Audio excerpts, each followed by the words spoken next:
latest Alba Weekly video about our upcoming conference in Greenock. I chair the conference committee, all volunteers and all working to make our inaugural conference a rip-roaring success. Alba is rising every week and we've now reached over 6,000 members. Last week's interview with Alex Salmond in the lifelong independence campaign in our latest Alba Weekly video about our upcoming. I hope to see Moira join us in Greenock chair the conference committee. All volunteers and all working to make our right now nominations are open if you want to stand. Being elected member of the national every week and we've now reached over 6,000 members. You have until Monday the 9th of August to get your nomination lifelong. If you want to stand as one of our national officers Alba Weekly video about our upcoming. I hope to see Moira join us in Greenock chair the conference. Email address. All volunteers and all working to make our right now nominations are open if you want to stand. Monday is Alba rising every week. We've had lots of good quality. You have until Monday the 9th of August to get your nomination lifelong. If you want to stand as one of our national officers for any member of our party, I hope to see Moira join us in Greenock chair the conference. Email address. All warning. First allocation right now nominations out in just over 24 hours. Monday is Alba rising every week. We've had lots of good quality. You have until Monday the 9th of August to get your nomination lifelong. If you want to stand as one of our national officers for any member of our party, I hope to see Moira join us in Greenock chair the conference. Email address. All warning. First allocation right now nominations out same day for 24 hours. In Alba rising every week. You'll then have the chance. We've had lots of good quality. You have until Monday the 9th of August to get your nomination lifelong. For any member of our national officers for any member of our party, I demand you to join us in Greenock chair the conference. I am email address.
I'm delighted to talk to you in our latest Alba Weekly video about our upcoming conference in Greenock.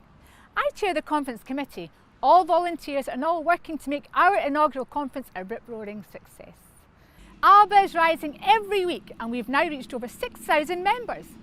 Last week's interview with Alex Salmond and the lifelong independence campaigner Moira Brown was an inspiration to us all.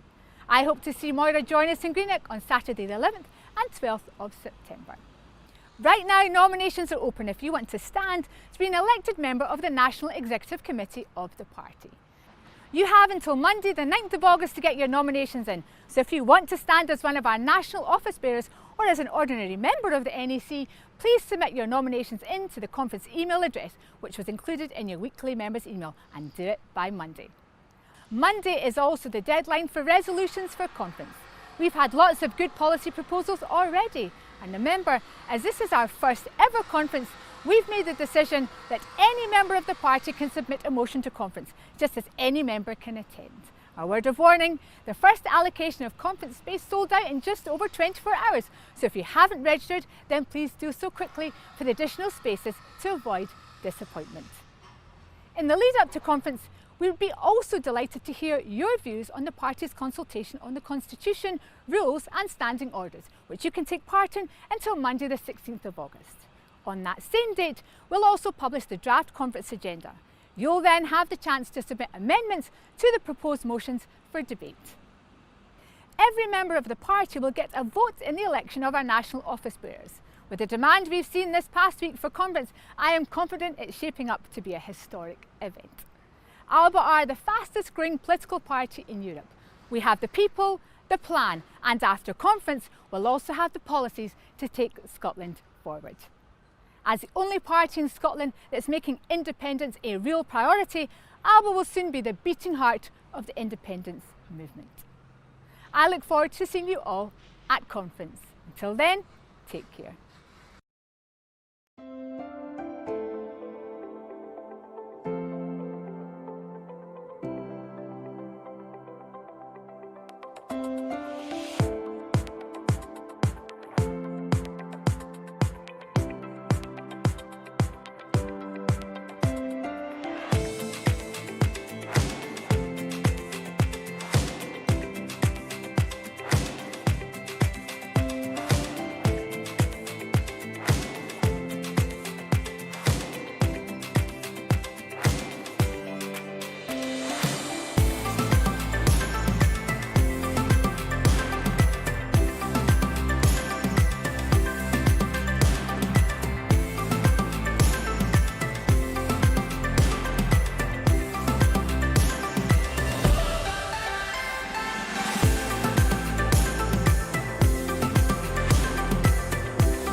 Support convener. First preference votes were cast as follows: Delia Henry 415, Corey Wilson 625. Therefore, Corey Wilson was elected at stage 1.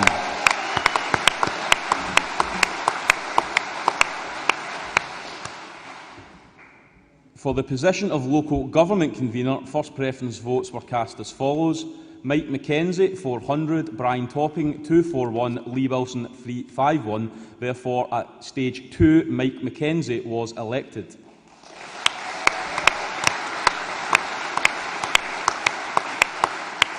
Now for the party leadership positions. There was only one nominee for the position of party leader. Therefore, it is my great pleasure to announce that Alex Salmond is elected unopposed as leader of the Alba Party.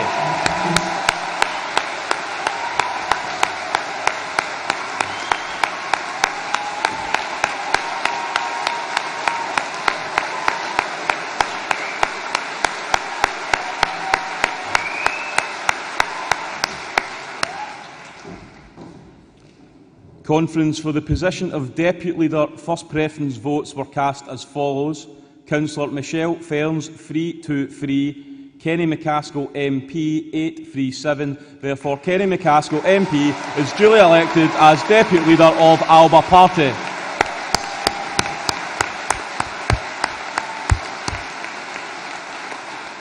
I shall now pass back to Tasmina Ahmed Sheikh to commence our policy debates, and finally I wish everyone in attendance a magnificent weekend in my home, Inverclyde.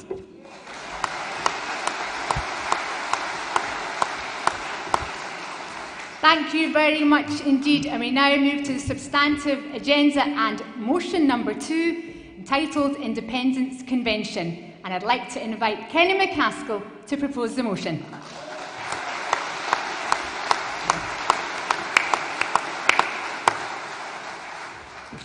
Kenny is coming to the stage. The motion will be seconded by Corey Wilson.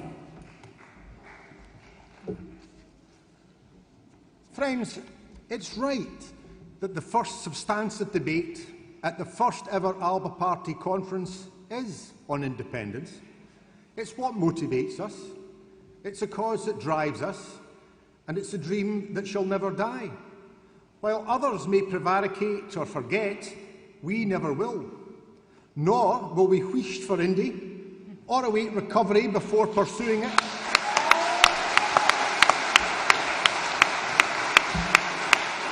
For we know that without independence, there can be no recovery. So I thank you for keeping the dream alive and our cause on course. Independence has never been more needed. The plight of so many in our land so desperate. As the SNP Green Cabinet expands, sadly it mirrors that of queues at food banks, dole offices and all the other signs of grinding poverty. A poverty that hasn't come about by chance or misfortune, but through political choice. Austerity is a policy foisted on our people, and it's they who are paying the price, not politicians. All this in a land blessed with bounty from off its shores. First oil and gas, which transformed Norway while Scotland was impoverished before its very eyes. Now it's offshore wind and renewables that beckon off our shores. But the jobs are missing, and the benefit to communities and country is likewise absent. That's why the time to push for independence is now.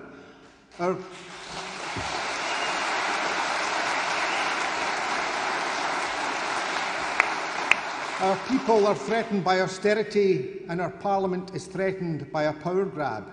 It's why steps must be taken forthwith, not deferred to the never-ever. It's our people's need, and it's our nation's right. Mandate after mandate has been given to Scotland's government to act. The electoral basis and the constitutional changes exist. It is time. No more must we be told to wait. Nor must we be told it's dependent on Boris Johnson's consent, or that its timescale can be set by him.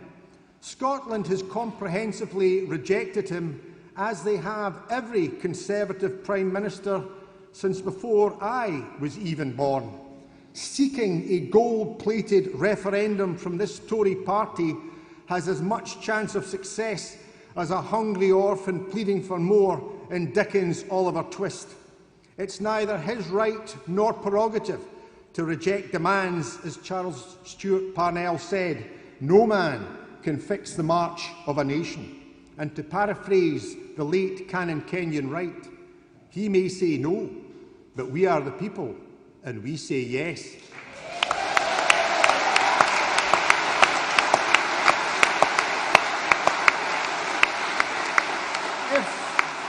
If our request is denied, then we must act now, not cower or flee. All and every democratic channel must be pursued. Political pressure needs applied, not Westminster diktat supinely accepted. Stamping feet, waving order papers, or offering empty rhetoric are all entirely inadequate. Leadership and courage need shown. Sadly, they've been absent for far too long. Legal options, forsworn if not opposed by the Scottish Government, need taken, and in all and every court. Diplomatic and international appeals must be made, and in the court that matters most, that of Scottish public opinion, there must be action. Rather than expecting our people to endure with equanimity, we must mobilise them, showing the support that exists for our cause. Scotland's seeking change and independence is the key. Getting rid of the Tories, and especially this kleptocracy, which is their nadir, not just once, but forever. Protecting our cherished institutions, like the NHS, from privatisation. Ridding our land of weapons of mass destruction and becoming a nation once again. All this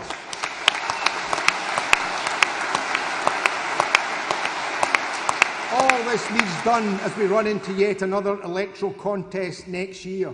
There, local services must be protected, and from Holyrood, central diktat as much as Westminster actions. But more importantly, the cause of independence must once again be put to our people. Unlike in December 2019, when an opportunity for a convention was passed up, this time it must be held. Then it should have been the basis for protecting our people from Johnson and his regime.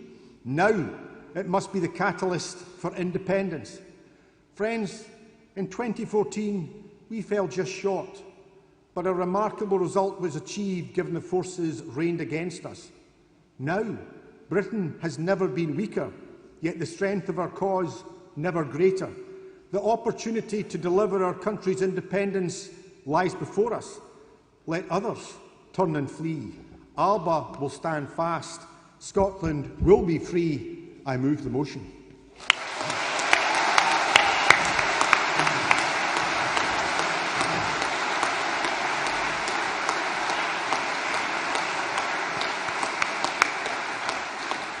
Thank you very much indeed, Kenny. I now call our newly elected membership convener, Corey Wilson, to second the motion.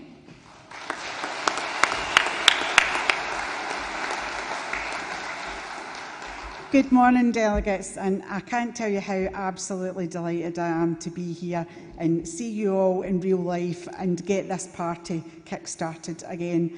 And, you know, I think for me, I've almost forgotten what it's like to talk about independence, to debate independence, to come together with a plan for independence.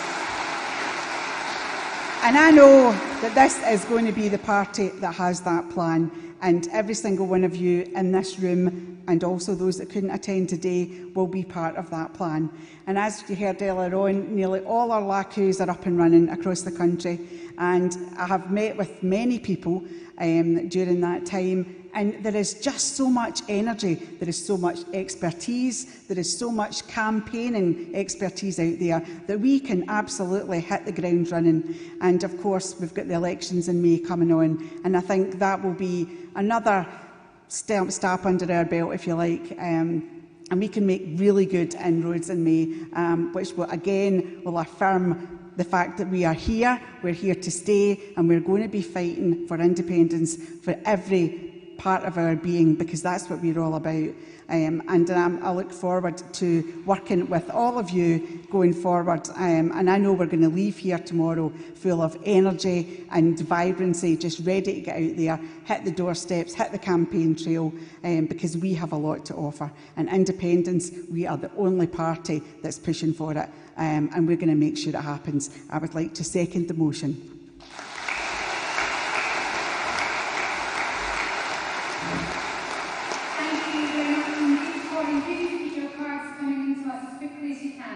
I'd now like to invite Neil Hanby MP to speak in favour of the motion. Please welcome Neil.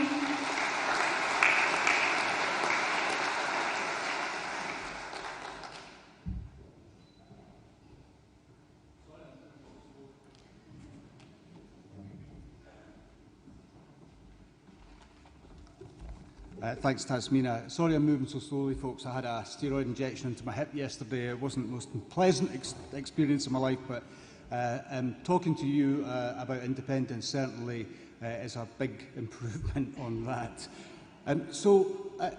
Here we are, and I know why I got involved in politics when I returned to Scotland. It was the cause of independence, and it was a catalyst of the Tories getting back into government on the back of the assistance at the Lib Dems.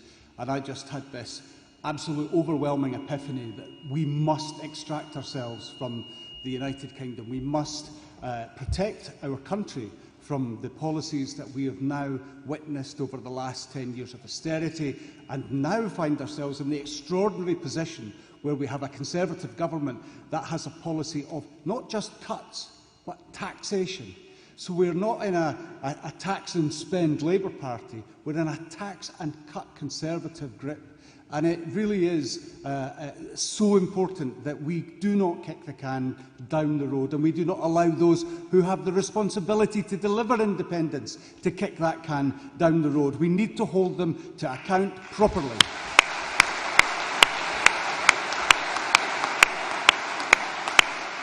Thanks, Conference. Independence is not a destination. It's not the only objective. Independence is a state. Independence is a sense of purpose. It's the launchpad for all of those ambitions that we share for our country and for our people. And if you take the notion of the energy of our people and the energy of our country, all of that energy is currently finding its revenue stream ending up in the Treasury in London. We saw it with oil, and we're now seeing it being siphoned off down to Redcar. It's landed in Kenny's constituency, by the way, but it then heads straight down south. None of the investment, none of the jobs, contracts for difference locks out that conditionality of local employment. So I have constituents who look out on the wind turbines off the Fife Coast who cannot get employment in that industry. That's simply not good enough, and the Scottish Government are as responsible for their timidity as the UK Government are for their greed.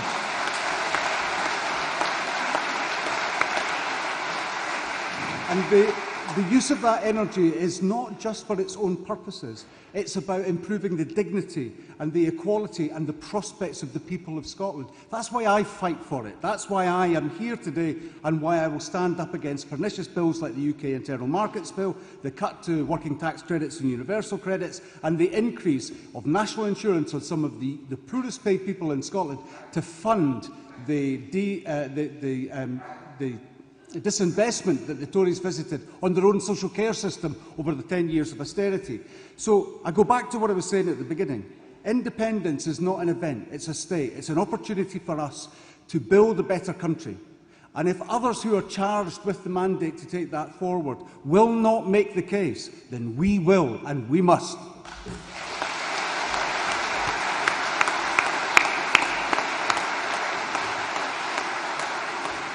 Thank you very much indeed, Neil. There are no cards in against, so I'm going to call our final speaker, Christina Hendry, to speak in favour of the motion.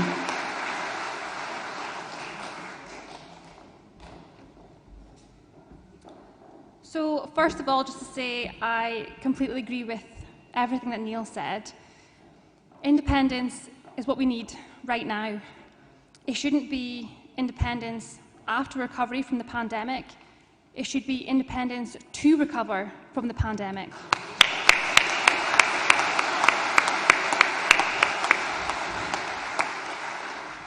For me, especially, it's also about supporting our children and young people, and we can only do that with independence and all the powers we get from independence. The past few years have been hard for everybody in Scotland, but I think especially our children and young people are facing uncertainty with the future, and there's many difficulties around mental health, and I just don't think Westminster and the Tories are the ones who are going to put these young people first. I think it's only with independence that we can really listen to young people, we can really change things in our education, we can change our mental health services, and we can support everybody as best we can in order to fully recover from the pandemic in a way that's best for Scotland and all of Scotland's people, and that's why I fully support this motion.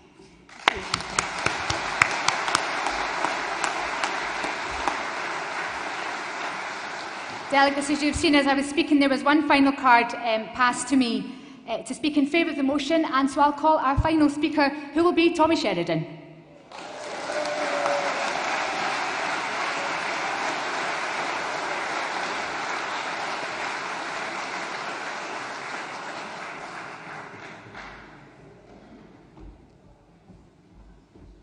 Sorry, Tasmania, you caught me by surprise there, so apologise for the delay in getting to the podium. Brothers and sisters, delegates, what a pleasure it is to come to a conference and hear the leaders of the Party of Independence call for the mobilisation of the people for independence.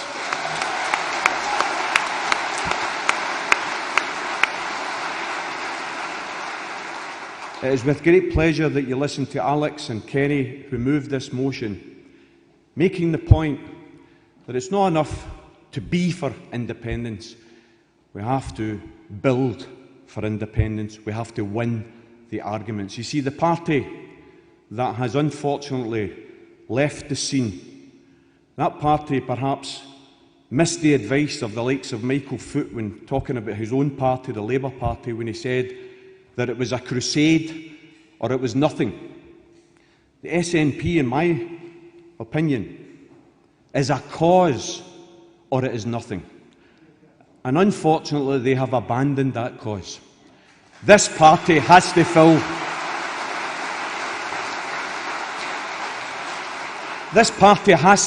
the vacuum that the SNP has left. That not by being in any way aggressive or in any way opposing ordinary good members of the SNP, supporters of the SNP, people who voted SNP like me, not because I was a member, but because I believed they were the political leadership of the independence cause. Brothers and sisters, we now have to be that political leadership. And I would therefore appeal to each and every one of you. Please help us mobilise. Next Saturday in Glasgow, there is going to be a display of hate, of bigotry, of sectarianism, when 34 marches from the Orange Order parade through the city and spew nothing but divisive hate and bile.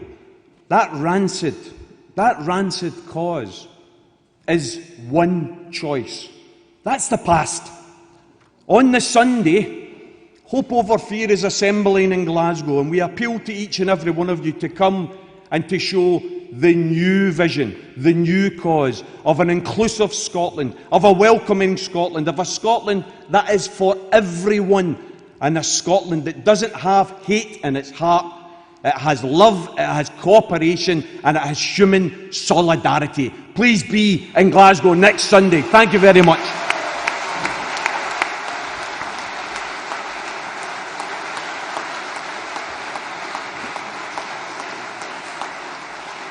Thank you very much indeed, Tommy, and there are no cards in against.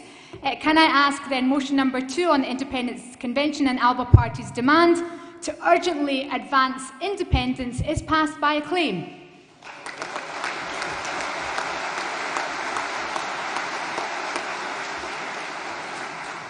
Thank you, delegates. We now move to item number 3, strengthening Scotland's institutions. You'll note behind me we have our motions in Gaelic as well as English, and thanks to Josh Robertson for arranging that. This motion is to be moved by George Kerrivan and seconded by David Henry. Thank you.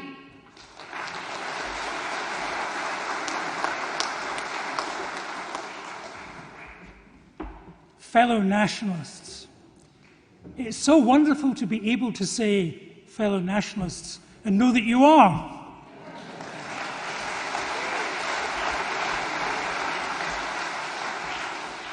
Motion number 3 is a step towards embedding the values that Alba wants to express to the Scottish people. And chief amongst those values is our commitment to democracy and to grassroots, bottom-up democracy, not top-down government. A generation ago, we had the Scottish Constitutional Convention. There were debates about what it achieved, but its central vision was to create a Scottish Parliament based on a Scottish cultural norm of democracy. The democracy that we learned in the churches, the democracy we learned in our trade union branches, the democracy of local councils like this one. Democracy from the bottom up, not the pseudo-democracy, the fake democracy of Westminster, which is elitist, which is patronising, which is a camouflage for rule by an elite, which is opposed to and discourages everything that the people want. What we need to do in all our politics and in the vision that we are creating of a new Scotland is to recover that view of a grassroots democracy that's always been core to Scotland's values. But what have we got after 20 years of Holyrood? The executive has taken control. The very thing that the Scottish Constitutional Convention wanted to avoid. We are now run by an executive, indeed an executive fused with his own party apparatus, something that Stalin would have been proud of. We now have government by special advisor, not government of the people. And we all know who those special advisors are.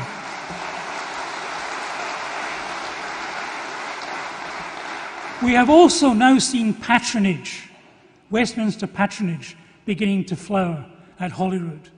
We now have committee after committee, commission after commission appointed, not elected. And who is being appointed? The new Economics Advisory Panel has Nicholas Macpherson, the head of the Treasury who led the fake news attack on ourselves and on independence in the 2014 referendum. Why? Why is Nicholas Macpherson now advising the Scottish Government? What a shame. How far have we fallen from the ideals of the Constitutional Convention? Fellow nationalists, this motion recommits us to grassroots democracy. One of the things that means, let me tell you, is that we give power away from the centre to the base and the grassroots. And that means one thing is more power for local authorities. Local authorities have had power and money taken away from them as power was centralised to Holyrood. We now need to turn power back to the people. And that's one thing that Alba commits itself to.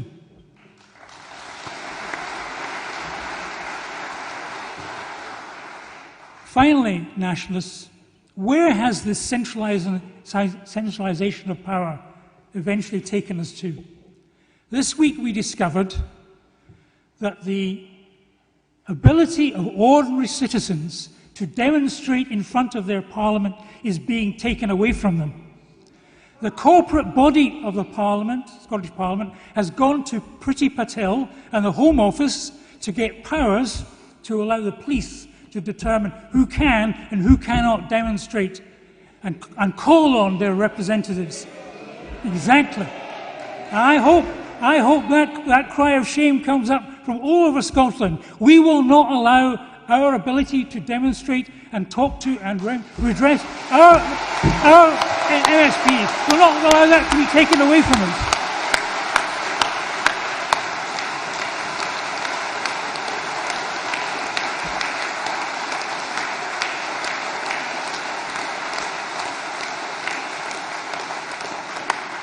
Finally, we want independence, but the independence is to create a Scotland that's free and democratic.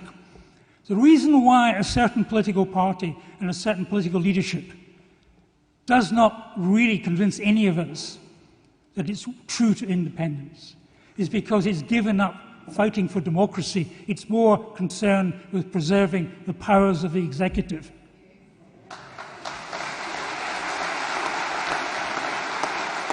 Fellow nationalists, Alba is here to lead the fight for freedom, but for democracy. Freedom and democracy together. Fellow nationalists, that's what we're fighting for.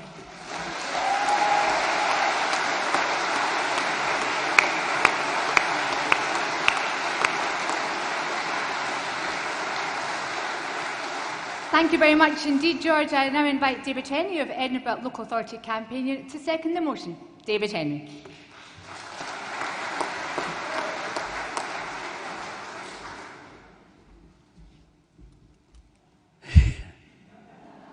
It's been a long time since I stood in a room like this.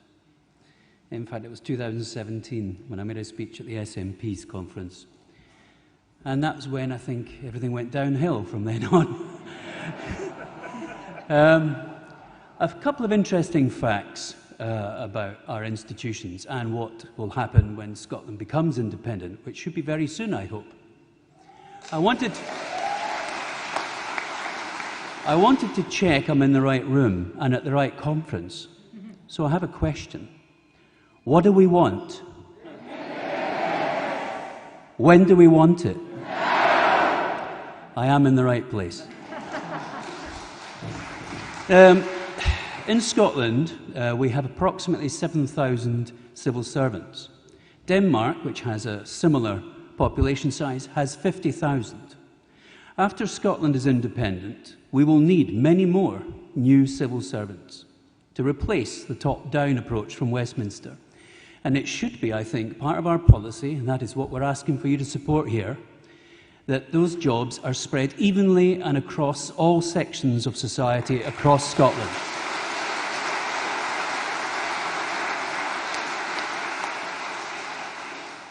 So I didn't write this speech, by the way. I only agreed to do this a few minutes ago.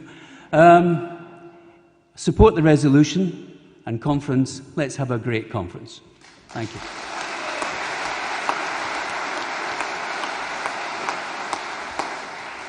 Thank you very much indeed, David. I have no further cards and there's no cards in against, so can I ask conference's motion number 3 is passed by acclaim?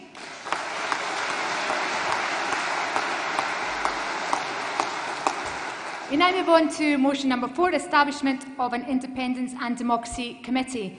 This was to be proposed as detailed by Laurie Flynn, who's a party founder. Unfortunately, Laurie has taken unwell and won't be able to join us at conference.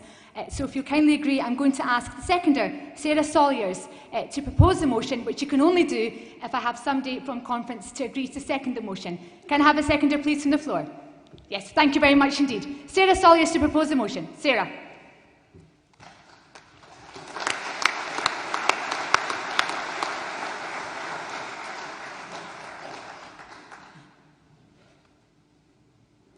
Sarah will be followed by Josh Robertson to speak in favour of the motion.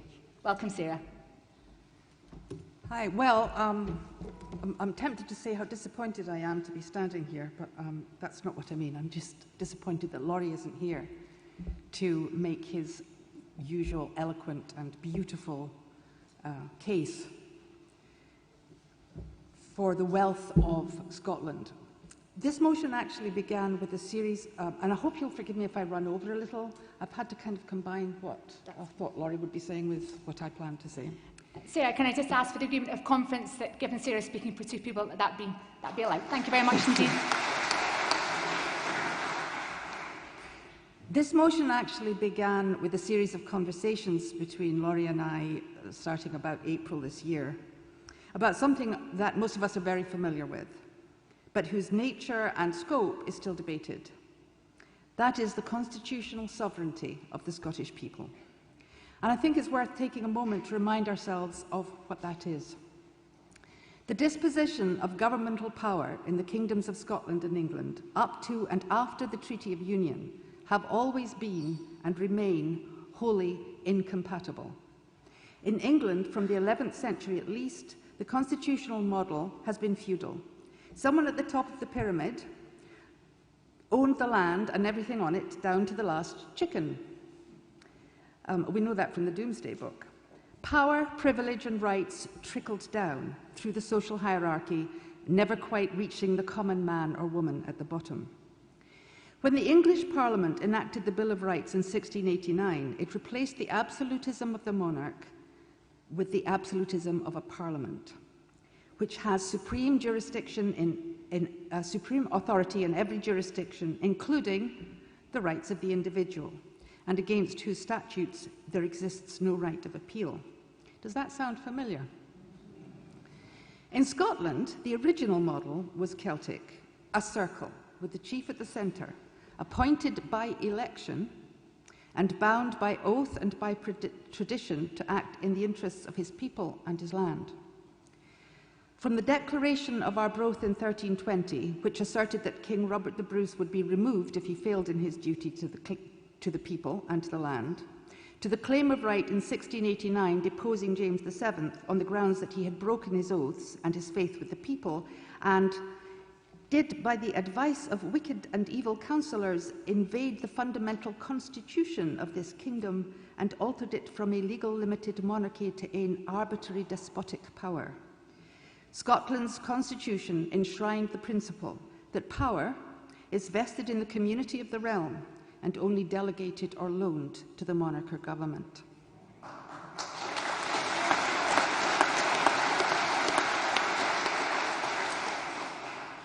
By the way, this concept of popular sovereignty was such anathema to the English upper classes in the 16th century that George Buchanan's work on the power of Scottish government was banned in England and burned publicly in Oxford. The Scottish principle was practically heresy in a country built on the feudal model. I mean, imagine the ignorant common man believing that power ultimately resided with him, or that kings are not the source of power, but merely its representatives. What a notion. But that was our notion. And more than a notion, a binding legal fact. So what has happened to that binding legal fact? The Acts of Union, which ratified the Treaty of Union, did not dissolve the Scottish Parliament and admit it into the English one. They dissolved both parliaments and created an entirely new legal entity, albeit housed in Westminster. Scotland no more inherited England's laws than England inherited Scotland's. But it has been the English notion of constitutional power that has characterised Westminster's dealings with Scotland. But how can such absolute power, created by an act of an English Parliament, past 2 decades before the Treaty of Union, apply in Scotland? The answer is that it can't, no matter for how long it may have been applied in that way. And this truth has been re-established in successful legal challenges since the 1950s, as well as by a vote in Westminster in 2008, which reaffirmed the sovereignty of the Scottish people. Thank you very much, Alec, for that. That was your gift to us.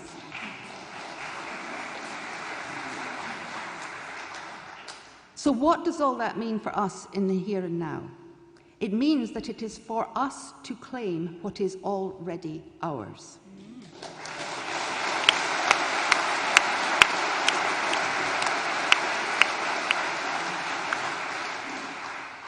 It means that it is in the sovereignty of the people that we will find the antidote to the present failure of a political system designed on the basis of old feudal notions of privilege and power.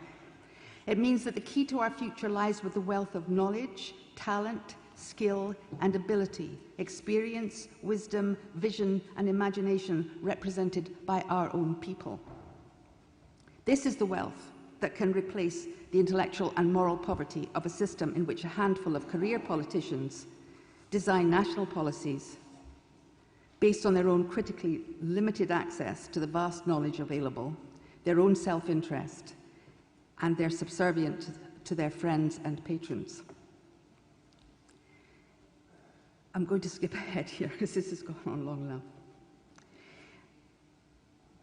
And so, as we look to independence to free us from a truly feudal and oppressive regime, with this resolution, we also look to the potential waiting to be explored and developed within that notion of the sovereignty of the people. This is what we mean by pathways that convert the sovereignty of the Scottish people into a living democratic system of which we can be proud. For surely we can create mechanisms by which those in power may be held to account by the people whose power they represent. And just as importantly, systems through which the people are not just canvassed in the policy making of those at the top, but involved in the exchange of information and ideas, discussion and debate. In fact, in the whole process of arriving at the best informed, best designed policies, reforms and innovations that can be achieved. We might design sitting conventions in a new expression of a historic Scottish tradition, or citizens' assemblies, or a juried second chamber, or all of these. But this is what really constitutes restoring the sovereignty of the Scottish people. And by passing this resolution, as I hope unanimously, we can also take the first step towards saying that Alba is not just a more democratic party, a more trustworthy party, a party that listens to its members and is in touch with the people of Scotland. It's a party with a vision for the kind of Scotland that not only answers all our present dismay and righteous anger, but inspires hope and passion for our future, and which itself embodies the same vision of Scottish popular sovereignty and the same enduring Scottish values that we all here hold so dear.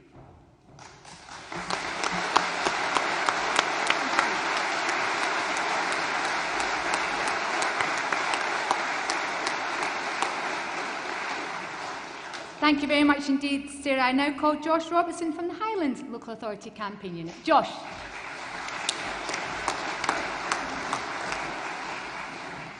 Féisceann Mamo Carichin. Conference, how refreshing is it to be at a pro-independence party's conference that actually talks about independence? In conference with this motion, not only are we talking about independence, but we are putting the building blocks in place to achieve independence that will be led by this party.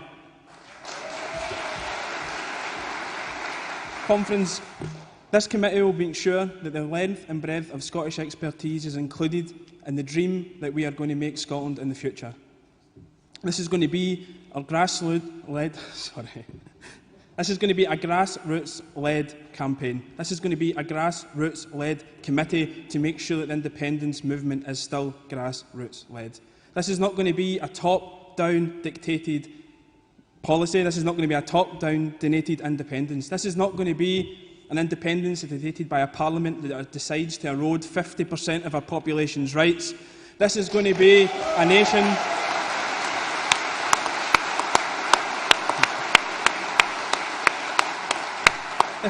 nation that supports all, has equality for all, justice for all, and that can only start with independence. But before we get to Independence Conference, we actually have to plan for it. We have to dream for it.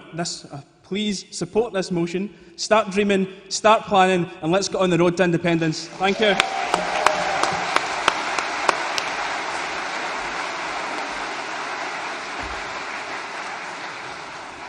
Thank you very much indeed, Josh. There are no cards in against, so can I ask that the motion number 4 on establishment of an Independence and Democracy Committee is passed by acclaim.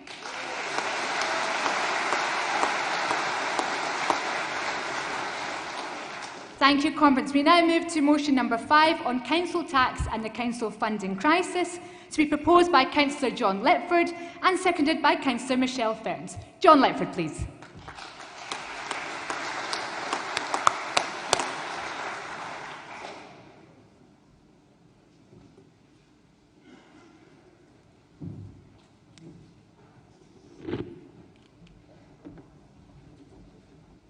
Services. John Letford, Councillor, Glasgow, member of Glasgow LACU. Conference. Council funding is in crisis. Councils are dealing with a legacy of year-on-year cuts to their budgets from the Scottish Government. Across Scotland, we see increases in fees and charges on open facilities, such as libraries and community centres, filthy streets, food lines in the snow, and just this last week in Glasgow, children being fed at a nighttime soup kitchen. I've been a Glasgow City Councillor for 9 years. In all that time, I have never known a rising or even a standstill budget. Meanwhile, councils must run a balanced budget. So every year we have to make cuts to achieve that balance.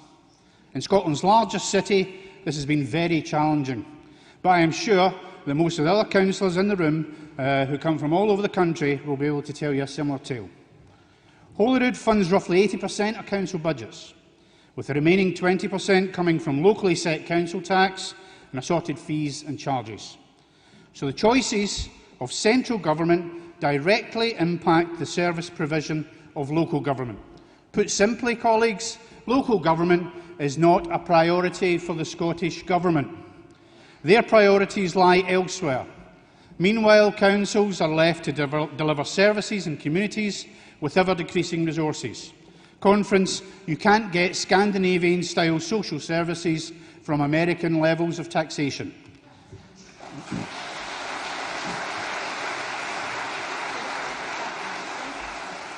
The COVID pandemic has turbocharged this process. Councils have lost millions in fees, charges and other income streams and have had to cut their cloth to meet budgets. Therefore, as a matter of necessity and emergency, the Scottish Government must engage immediately with councils and work with them to redress any and all budget gaps resulting from the effects of the pandemic.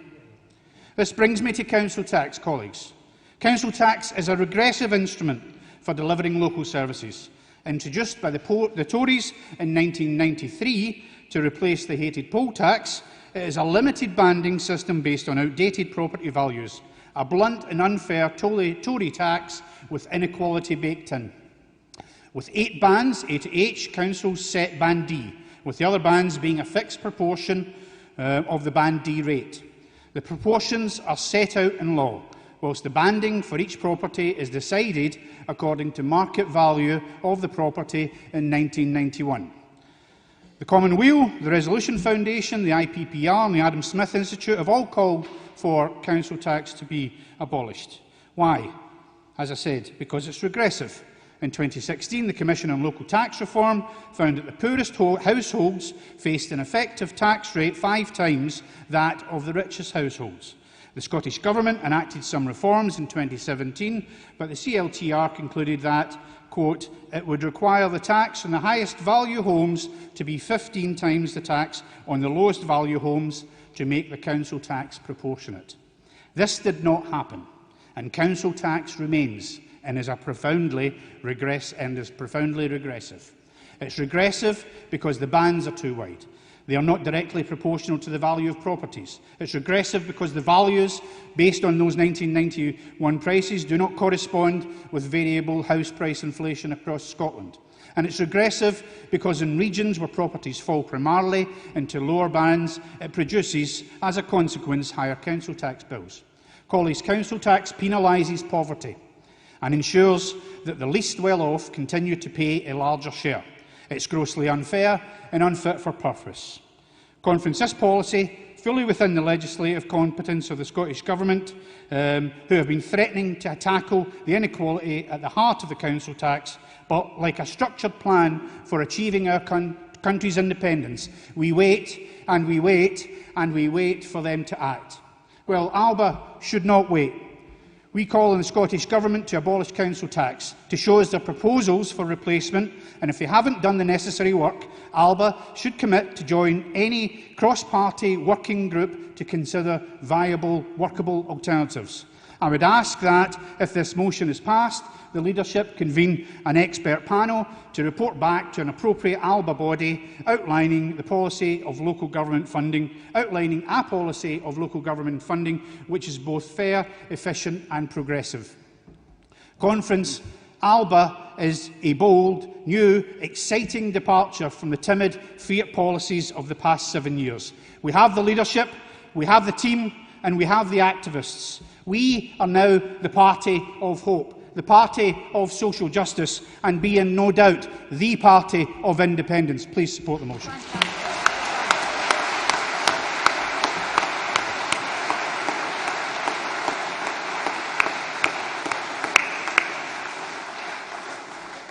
Thank you very much indeed, John. I now call Councillor Michelle Founds to second the motion. Michelle.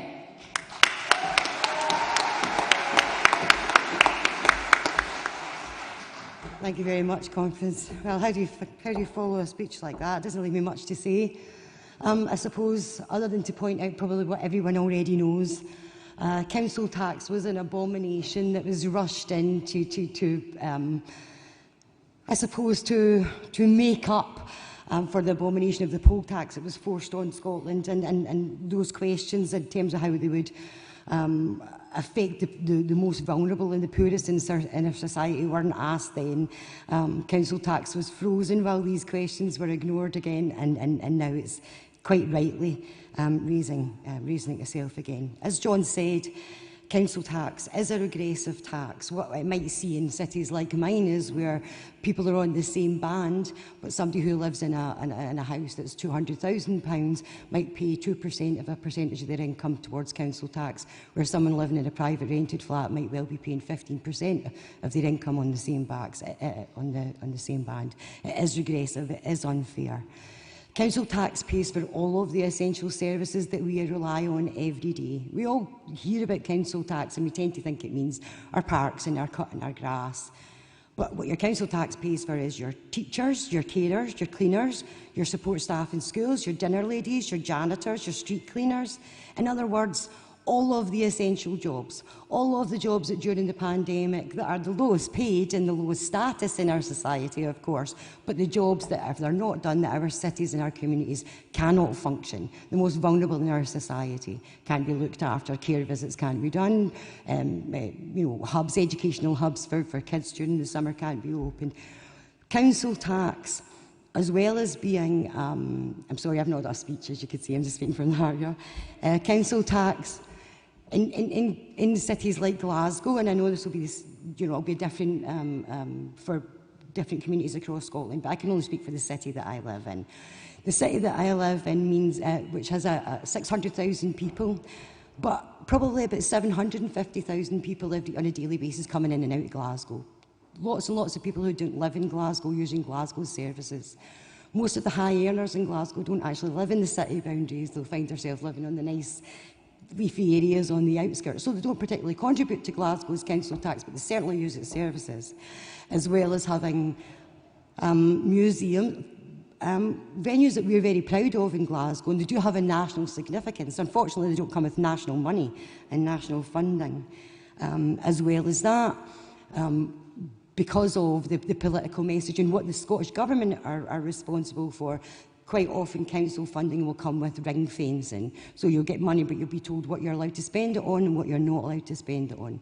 And that usually that'll be things that the Scottish Government tend to take the hit for in the press.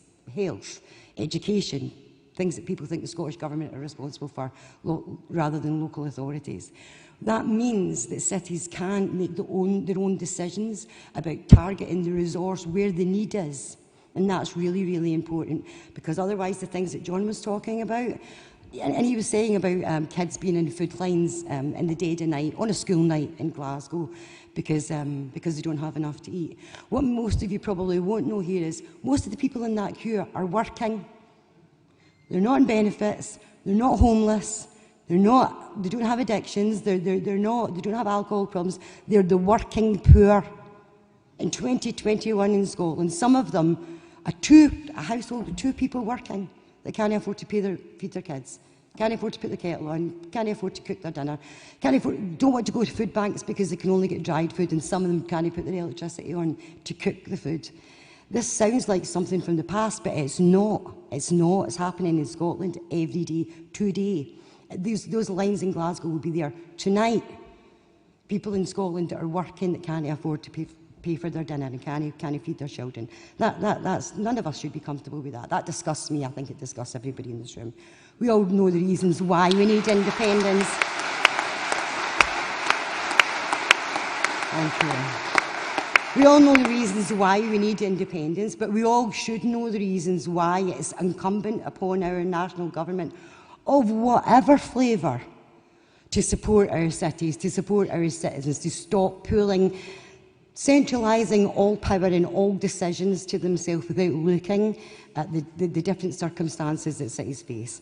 I'm not going to go on because I've probably said too much. Please support the motion. It's a fantastic motion, and Scotland needs a change.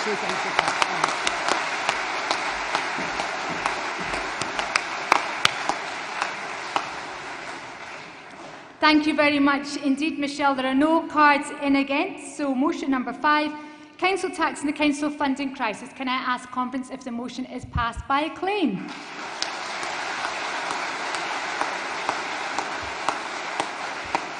Thank you very much, and what a great opening session that has been. Now, we've got lots of fringe events and political information events coming up, and I'd like to invite our Interim General Secretary, Chris McElhinney, to talk you through them before you have a brief break before attending. Chris.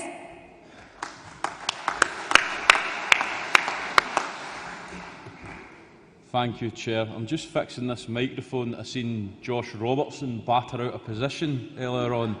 So it's good to see the passion. Now, we're going to have a break. The next session will start at 1:30 p.m. And the first resolution, which I know there will be a lot of interest in, is in women inequalities. So if you can make sure you're back here for 1:30, and then we'll go through the rest of the afternoon's resolutions. One point of order: if you've submitted a resolution, can you please remember to fill in your speaker's card?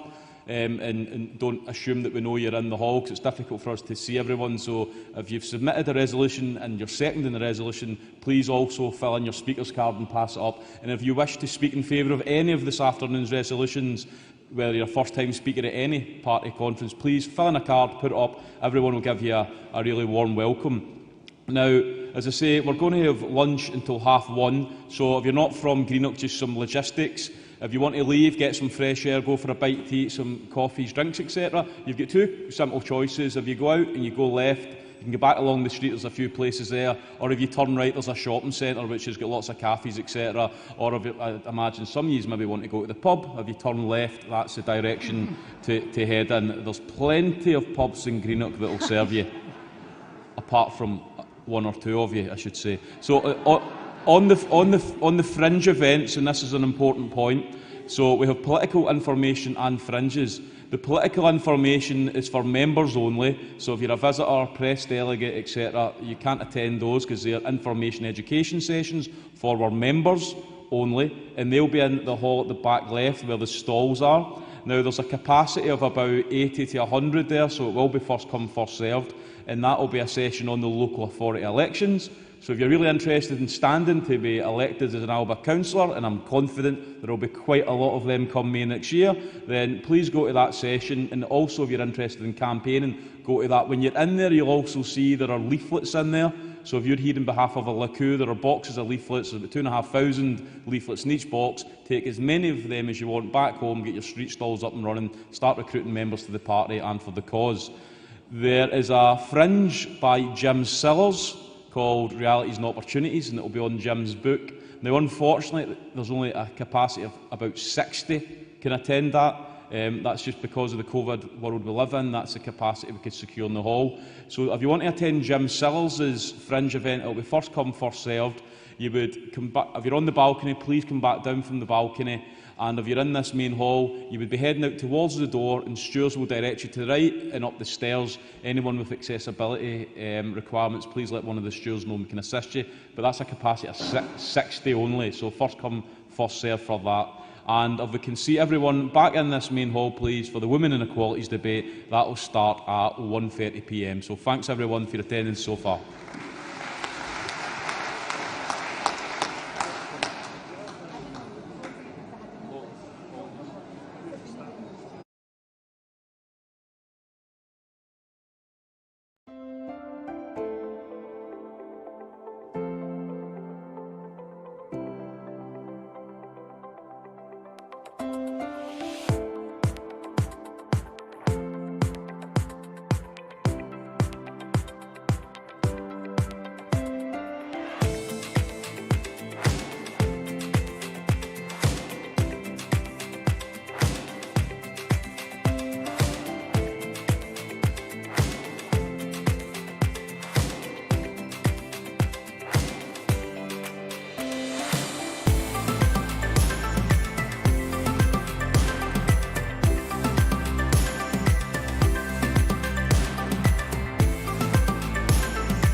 so that they can then pursue that. One other short announcement, which will impact anyone that travelled today by train and is intending to travel home by train. There was an accident at Port Glasgow. A car crashed into the railway bridge. So at the moment, the trains are stopped between Greenock and Port Glasgow. I've spoken to the Chief Executives of ScotRail and McGill's buses. There will be a replacement bus service in place, and if you don't get a replacement bus because of the timetable, you'll be able to get a McGill's bus from Greenock to Glasgow from the main road, so hopefully that shouldn't slow anyone up. But as far as I'm aware, there's a lot of people really putting a lot of money into the Inverclyde hotel industry this weekend, so thank you very much.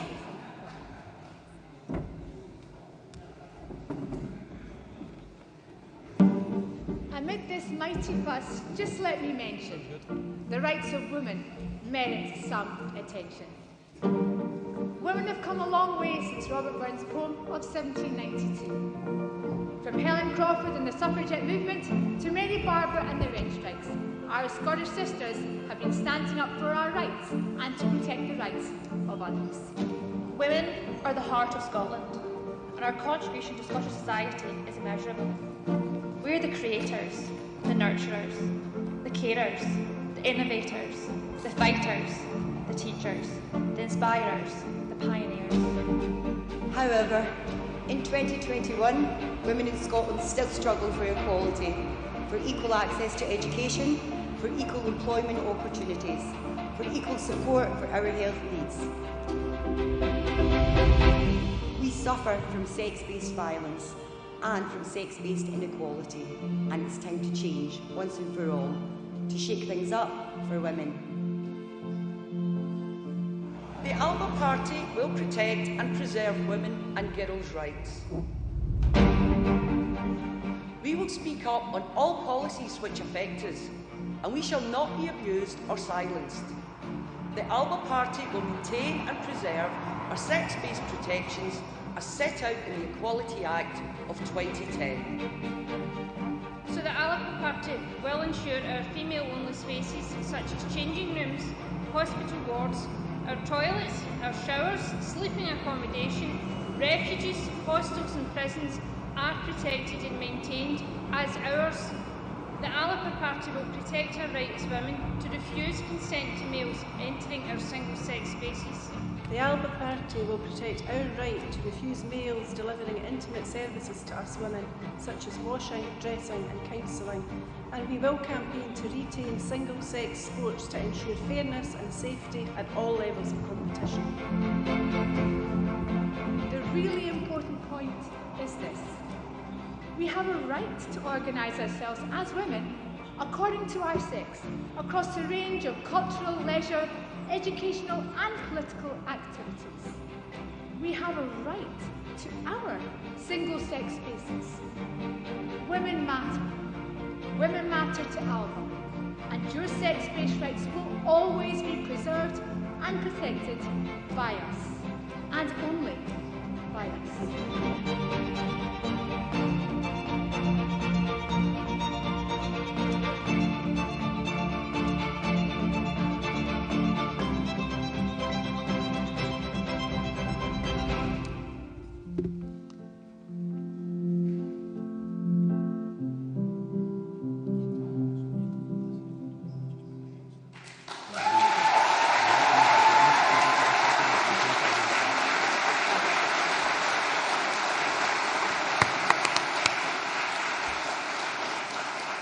Thank you, delegates. With that introduction, we move on to motion number 6, entitled Women and Equalities, on the agenda, to be proposed by Denise Findlay and seconded by Heather McLean, both of Dundee Lacu. Welcome to the stage, please, Denise Findlay.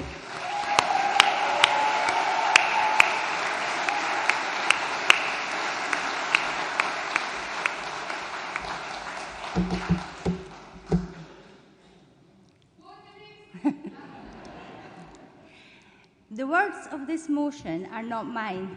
They were written by the fabulous women candidates who stood for Alba in the May Holyrood election. All I have done is put them into a motion so they become party policy. When did inequality stop being about poverty? When did it start being about pronouns? with 24% of Scotland's children living in poverty, 22% in absolute poverty, an 80% increase in food bank use, and the attainment gap widening, life expectancy shortening. We need independence to solve these problems, but rather than focusing on independence, the thing she has a mandate for, the thing that people in May voted for, Nicola Sturgeon, with her new best friend Patrick Harvey, has decided to destroy the hard-won rights of women. She has prioritised queer theory and harmful gender ideology over the people of Scotland and independence for Scotland. Her gender recognition reform is self-ID, which will remove the clinical aspect to transition. There will be no need for a clinical diagnosis. This is not only damaging for the trans person, as they will no longer enjoy clinical help, but will open up the trans umbrella to many, many more men, cross-dressers, men like Eddie Izzard, who claim to have a lady brain. Without clinical diagnosis, men with sexual fetishes will be able to exploit self-ID, and predators can use this absence of gatekeeping to gain access to vulnerable women and children. Over time, the presence of men in women's spaces and providing or receiving women's services will become normalised, and so the men need not even be trans. Women will be frightened to challenge them for fear of being called transphobic, or worse, being charged under the hate crime laws. Gender ideology tells homosexuals their homosexuality is a preference, and they are transphobic if they don't accept partners of the opposite sex. Transsexuals have their journey and their experiences invalidated, as now anyone can be trans. And young transgender people are being told that we, women, we hate them. We do not hate transgender people. We want to protect them. We want them to have the clinical care they require. And this will result very, very rarely in a lifetime of medication and surgery. The motion recommends that we have a citizens' assembly where all voices will be heard in an atmosphere of respectful debate. Nicola Sturgeon does not want respectful debate. She wants women's voices silent. She wants women to wheesht. Just yesterday, she dismissed women's concerns as not valid.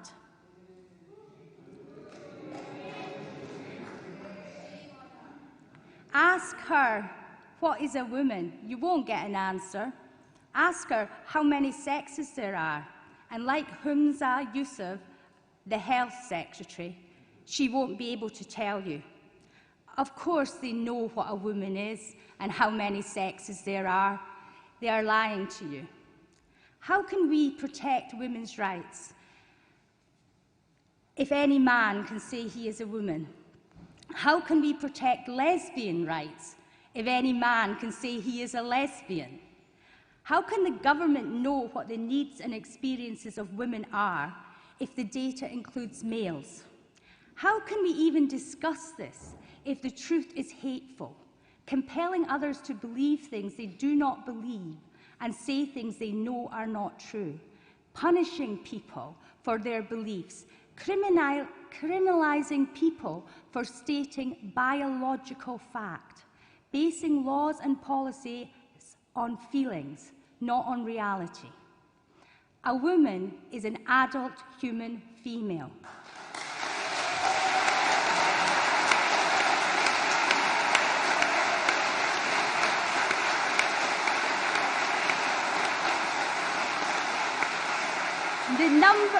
The number of sexes are 2.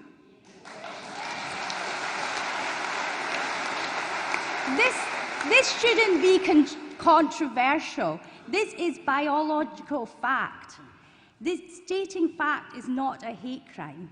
if we cannot base our reasoning on facts, we are in a very, very dark place. The queer theory gender ideology is so far from reality and common sense that the general public don't believe this could be happening in Scotland. We need to ensure that everyone in Scotland understands exactly what Nicola Sturgeon is proposing. She will not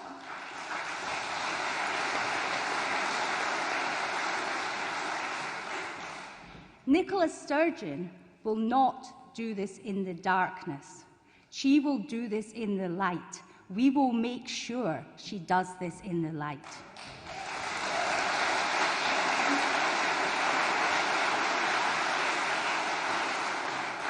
Our sex-based rights were won for us by our foremothers.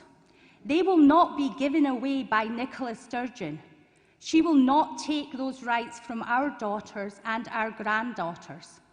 This is a fight we are not going to lose. This is a fight we will win.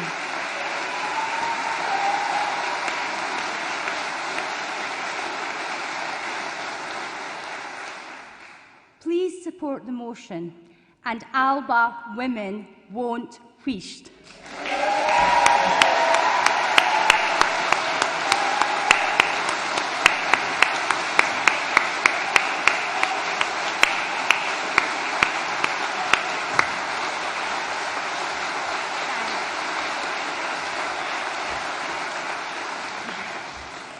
Thank you very much indeed, Denise. To second the motion, I'd like to invite Heather McLean from Dundee Lacu, and just ask that everyone kindly keeps to time. There's a lot of cards in.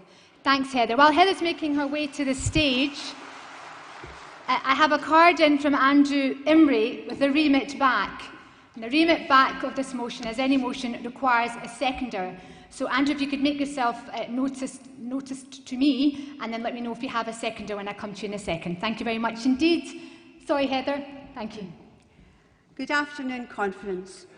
I believe we are witnessing the systematic dismantling of the boundaries which constitute a respectable, decent society which respects the values, women and its citizens.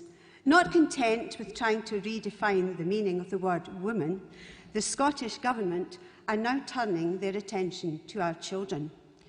According to government guidelines, children as young as 4 will be allowed to change their name and gender at school without the parents' consent and knowledge. As a teacher, I am particularly disturbed at what every early years practitioner recognised as role play now being perverted into the gender debate. Young children explore and make sense of the world around them through play, using the power of their imagination, which all good educational practitioners seek to nurture. Children can be superheroes, robots, fairies, elves, witches, wizards, doctors, nurses, even unicorns or mutant hero turtles. But nobody seriously would expect anyone to affirm those identities and graft a horn on the forehead or a turtle shell or a set of wings on their backs. So when a 4-year-old child says, "Today I'm a boy," or "Today I'm a girl," the very last thing an educational professional should be doing is affirming that and setting a child on a path which is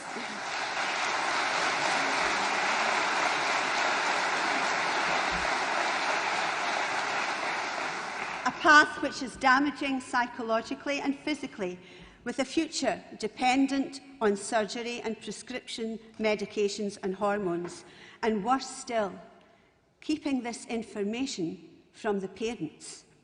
Children in particular are susceptible to the suggestions, expectations and wishes of adults, and as such fall prey to manipulation from peers, adults and teachers. Who as a parent has never heard the words, "But my teacher says," when challenged by a parent? It is of particular concern to me that children are being encouraged to keep secrets from the adults in their lives. And it is equally concerning that teachers are asked to be complicit in this secrecy and queer theory ideology, where the Scottish Government's plans for introducing gender ideology to primary children as young as 4 will only result in reinforcing stereotypes. I see this as a further sinister development in the erosion of the role of the parent, and in particular the role of a mother, traditionally the nurturing, caring, most important figure in a child's life and development as a human being, but who is now reduced to a reproductive function such as a womb haver, a host body, a birthing person. Women are being systematically stripped of their dignity and denied the experience of their own bodies and lives when they are referred to by a bodily function. People with cervixes, people who menstruate. This language is ugly and dehumanising, as we are referred to as anything and everything except what we are: women.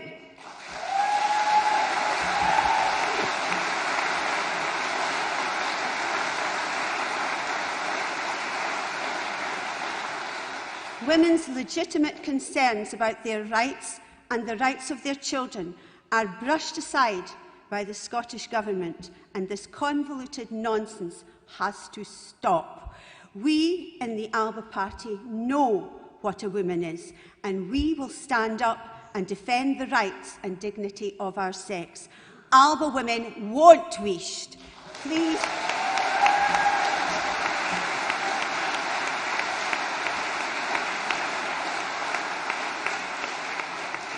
Please support the resolution. Thank you.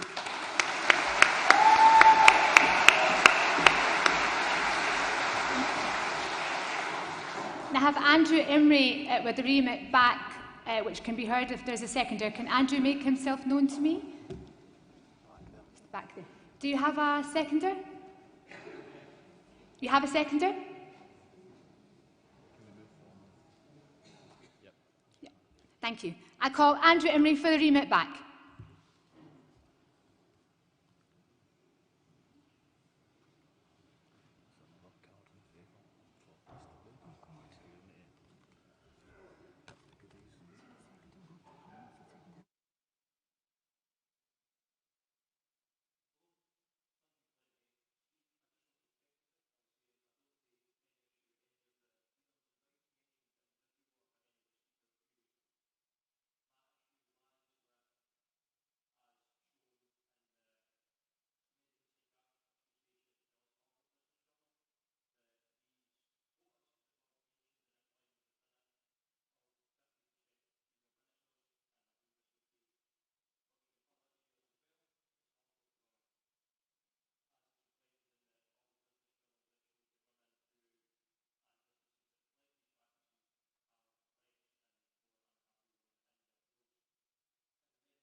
Scandinavian countries who have done more than anyone in the pursuit of giving women equality and rights, where you can see greater disparities in systems like engineering and nursing, where women have the right to choose.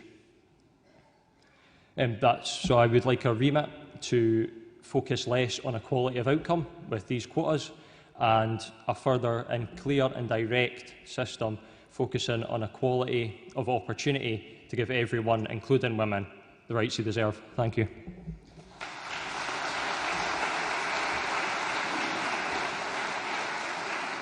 Thank you, Andrew. Can I just ask the secretary, are you happy to formally second Andrew's remit back just from the conference hall? Thank you very much indeed. Our next speaker will be our newly elected Women's Convener, Caroline McAllister, to be followed by Mercy Kamania. Caroline McAllister.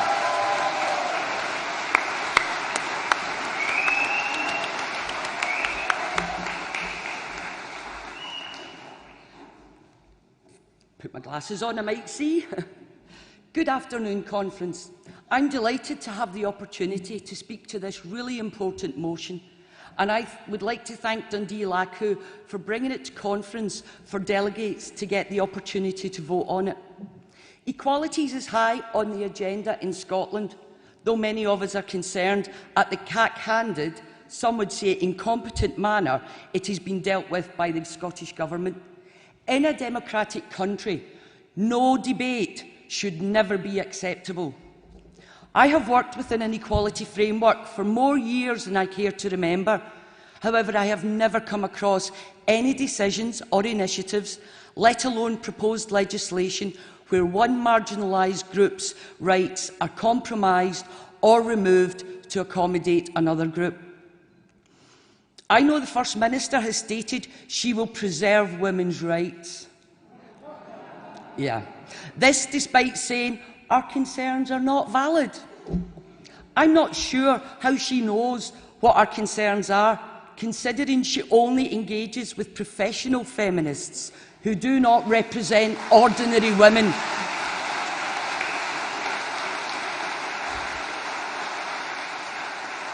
So my question to our First Minister is, how will she protect our rights enshrined in the Equality Act when the proposed changes to the Gender Recognition Act effectively creates a massive deficit in safeguarding? Self-identification is where anyone, including abusive males, can identify as a woman and automatically be viewed as a woman in law without any gatekeeping. Essentially, it offers access to all areas exclusively designed for females, from hospital wards to refuges, women's prisons, women's sports and women's changing spaces. Having worked with vulnerable women for many years, I know in order for them to participate in public life, they rely upon our single-sex spaces. Working in the care field, it has been established best practice to have the same-sex practitioners for women dealing with trauma and living with trauma. Decades of research underpins this best practice, yet with self-declaration, which has already been implemented in many of our institutions and services by stealth, best practice is being discarded in favour of working within a gender-neutral framework. And unfortunately, in North Lanarkshire, 3 women's aid groups who have refused to betray their founding principles have lost their funding by insisting that they work with women, adult human females. The UN recently reported the significant increase in violence against women across the world and described it as a global epidemic. Indeed, here in Scotland, we have serious issues with male violence against women. We know not all males are violent, but we do not know which males pose a risk. That, in essence, is why protecting women's rights is vital. My question to you today, Conference, is what type of society do you want to create in an independent Scotland?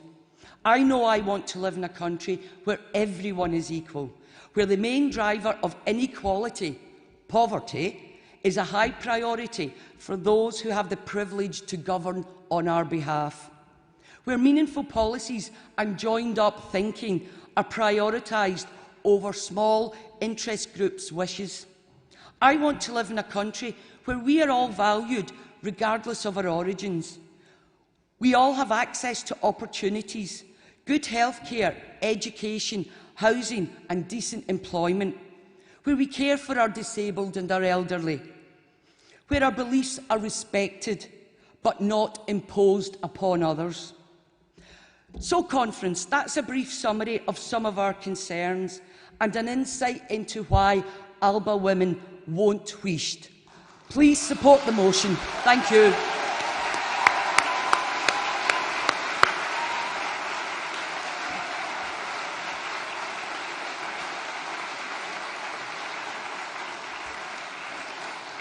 Thank you very much indeed, Caroline. I've got lots of cards in and I really want to call everybody, so I'm going to really ask everyone to please restrict yourselves to 3 minutes, and I'll give you a little heads up so you know when you're nearing that time. Next speaker is Mercy Kamanya, to be followed by Neil Hanvey. Mercy.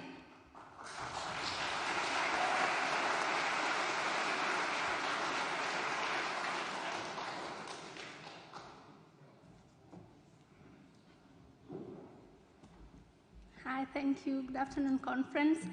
Thank you very much for giving me this opportunity to come and stand here and talk about women. As a woman who is born in a country that is developing, I have experienced inequality since I was a child because I was born a girl.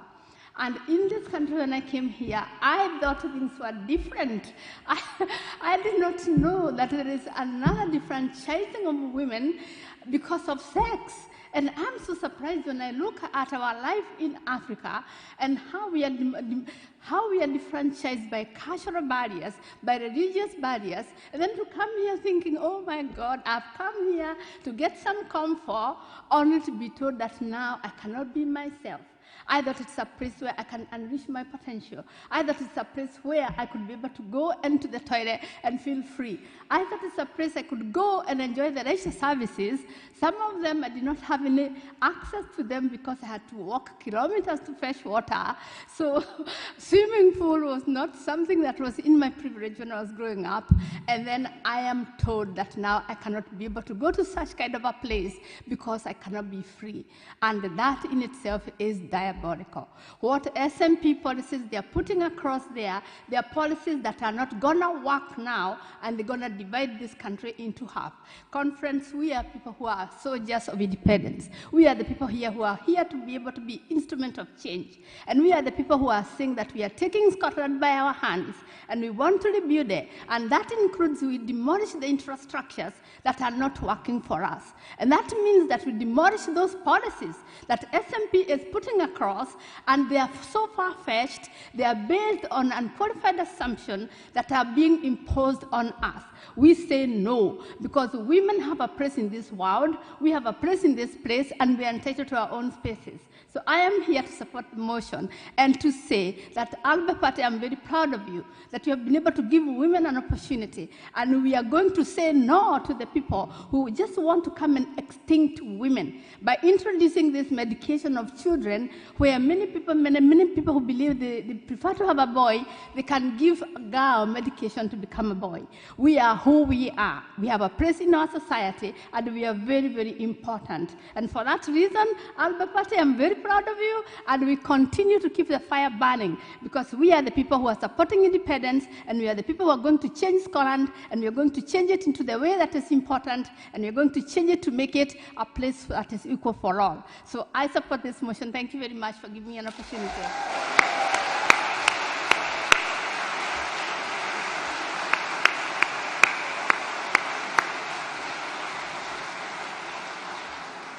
Thank you very much, Mercy Kamania. Now I'm delighted to welcome Neil Hanvey, MP, to be followed by Lorna McGowan. Welcome, Neil.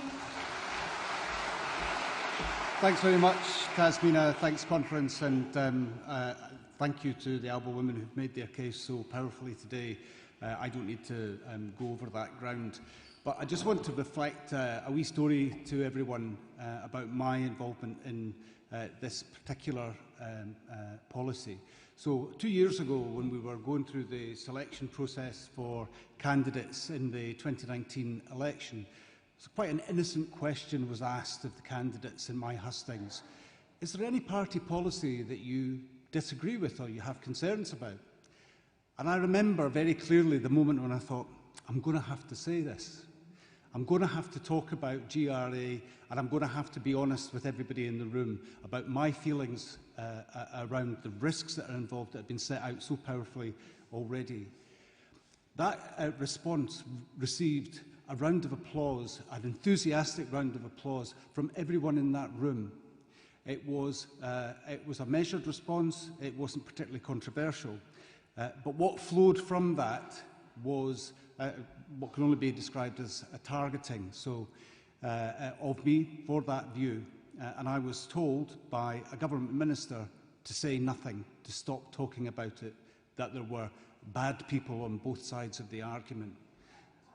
That my position and my experience as a leader of the LGBT movement and my experience in child protection throughout my career was not valid. That's unacceptable, and it is why I'm here today, fundamentally. So I just want to make one very quick point, which is that the LGBT movement and the women's movement have been intertwined since the 19th century. They have fought for each other, beside each other throughout that time, and it is absolutely heartbreaking that someone with so much power and authority would seek to drive a wedge between different parts of the community in such a vicious way, and we must resist it, because though that interconnection still exists, that support and solidarity still exists. During the AIDS crisis, when friends were dying, who stood with us? It was women. And I will not, and I absolutely must not turn my back on women now. So please support this resolution. It's so important that women are given this platform, and our Alba women will not wish.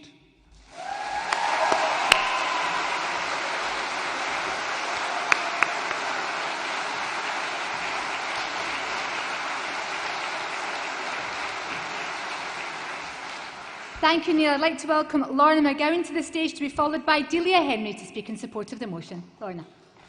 Hello there, one and all.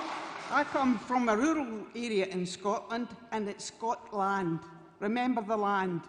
And while we vote for women's equality, think about the primogeniture, where the landed gentry always give their land to their male heirs. Women are excluded. That's just as important as any other issue on women's equality. Thank you.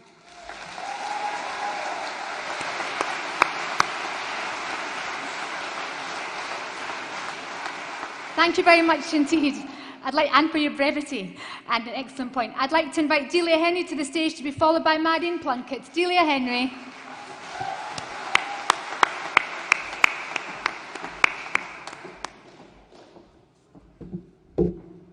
Good afternoon, Conference. A pleasure to be here. I want to speak in support of the motion because this is absolutely critical for Scotland, I believe. Now, you're not going to believe this, but I've been campaigning for women's rights since the 70s. You're all going to go, how could that happen? In Scotland in 2021, I can't believe I'm still having to make this argument. It's a shame in Scotland. My driver of being here is about independence, and my vision for an independent Scotland is around everyone being treated equally and with respect. I cannot believe that GRA legislation is potentially eroding the rights of 50% of the population. Who would have thought women? You're not surprised that I'll argue that women are the cornerstones of our society. We are here. This audience, we are well represented here. In my professional life, I've worked in health and social care for almost 30 years, and I know how critical safeguarding is to protect the most vulnerable people in our society. But we don't know when we would be there. We think of the most vulnerable people of people who have been in difficult situations, people who have disabilities, who I've worked with all those years. We have a right and a duty to protect them, and any legislation that will remove that right and responsibility has to stop, and we have to do everything in our power as a party to make that happen. Alba says that they believe women have the right to discuss policies that affect them without being abused or silenced. Currently in Scotland, women are being abused. They're attempting to silence us. It's not going to happen.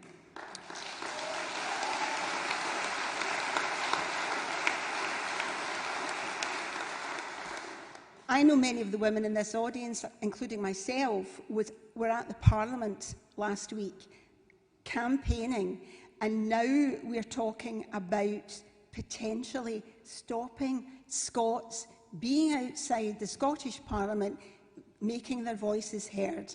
Let's stop that now. Alba women won't wish. Thank you. Please support the motion.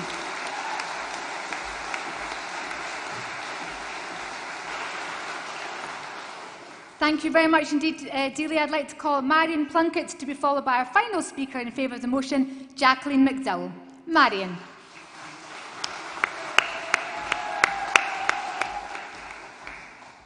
Good afternoon, Conference. I've never spoken at a conference. I've always felt there were other people who could speak more effectively than I could. But this is far too important. You can see by my T-shirt, I stand before you today. I am a seditious woman.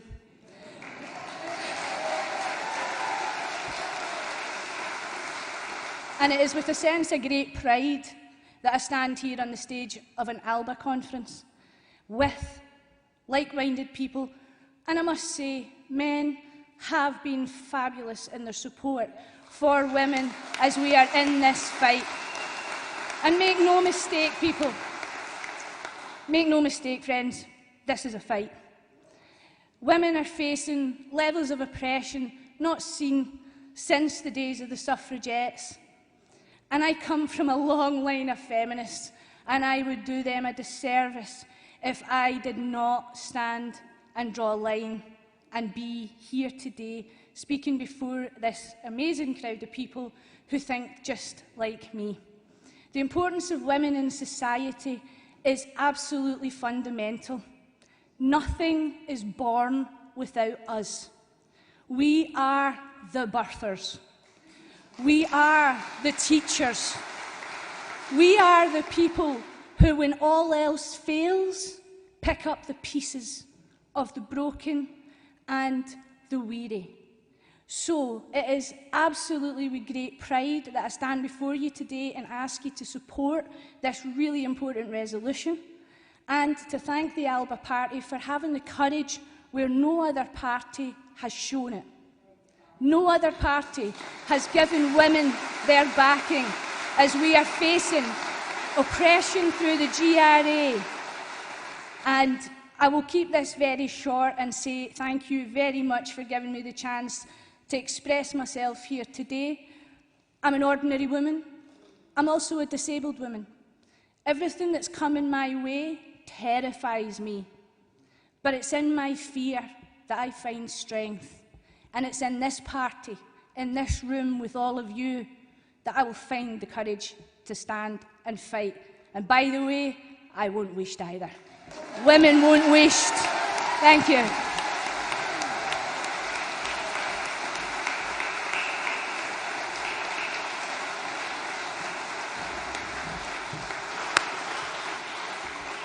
A well-deserved hug that I can spy on the left there. Well done, Marion. Now for our final speaker, delighted to welcome Jacqueline McDowell. Jacqueline. Good afternoon, conference. This is going to be very short and sweet. It was something that Caroline said. I'm unfortunately from North Lanarkshire, and as I know at the moment, Nicola hasn't done anything about outside the Civic Centre in Motherwell.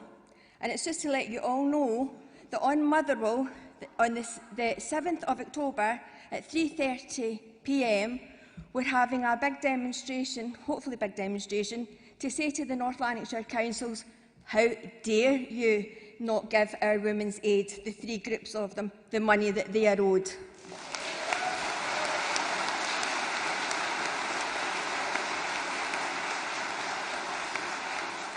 So, I ask this conference, as many people that can possibly go to Motherwell Civic Centre at 3:30 on the 7th of October 2021 to say to the North Lanarkshire councils and Nicola Sturgeon, Alba won't waste and women won't waste.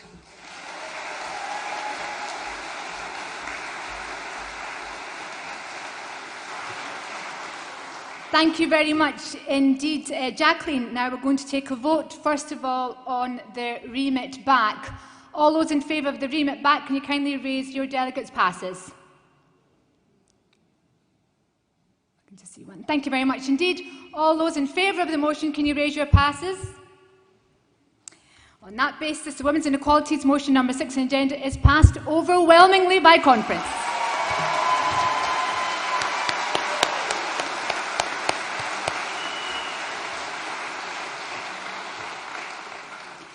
Thank you. Now we move on to motion number 7, Scotland's role in the climate emergency, to be proposed by Hamish Vernal and seconded by Joan Duncan. Thank you very much indeed. Hamish Vernal.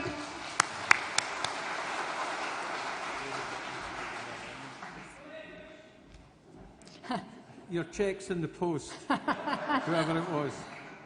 Thank you, Tasmina. Fellow Alba delegates, I wondered how I would feel saying that, because I've been a member of another political party for 60 years, all of my adult life.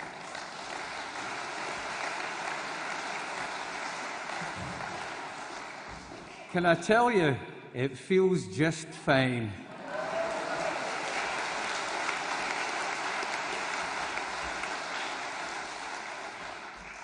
The many challenges that face our nation have been demonstrated ably by the breadth, the depth and the relevance of the policy resolutions that we are discussing and debating this weekend. I would suggest to you that high on the relevance agenda is the response to climate issues and how we transition from fossil fuels to renewables. What price an independent Scotland if the Scotland that we live in is not habitable? And that's a future that is not scaremongering. That reality exists, and we have to deal with it, and deal with it now. The conference resolutions, and when they came out, showed that there was a passing slight reference to the Scottish Government and the progress that they have made in meeting their renewables targets. Let us never forget that any progress that has been made today is built on a platform that was established with vision and energy from the 2007 governments onwards and led by our man.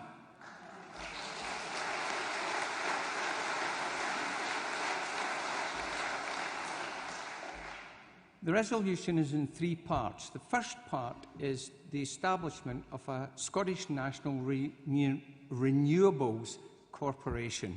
Why? What's its purpose?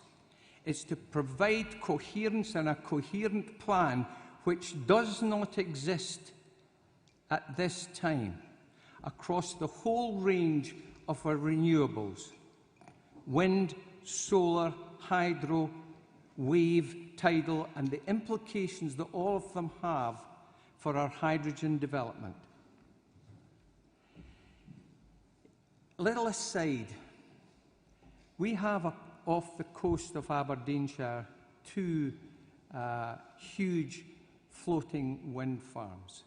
They're in the Moray Firth as well. The cone, the turbines come in three parts. The cone contains all of the sophisticated engineering that takes that wind turbine and transfers the electricity onshore. All of that design and build and the intellectual property contained therein lies out with Scotland. The manufacture of these huge turbines and the towers that they stand on lie out with Scotland. They're shipped in here and we assemble them. In the context of offshore wind, Scotland is a flat pack economy. We get no real jobs out of the huge developments of offshore wind. Now, I know that we couldn't build them anyway. Thatcher saw to that. She took the steel making and the rolling mills away. But the principle exists.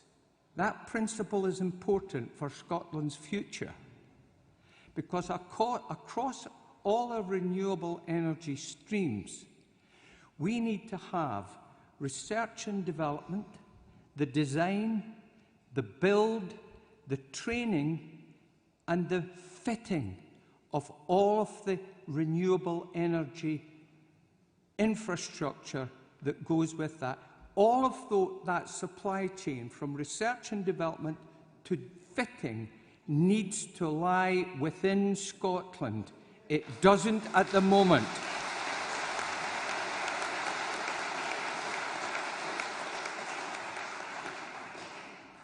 That neatly leads on to the second part of the resolution.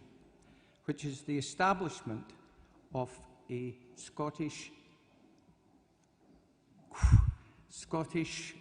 house building company. We need that Scottish house building company to triple the number of houses in the public sector currently being done under the present government.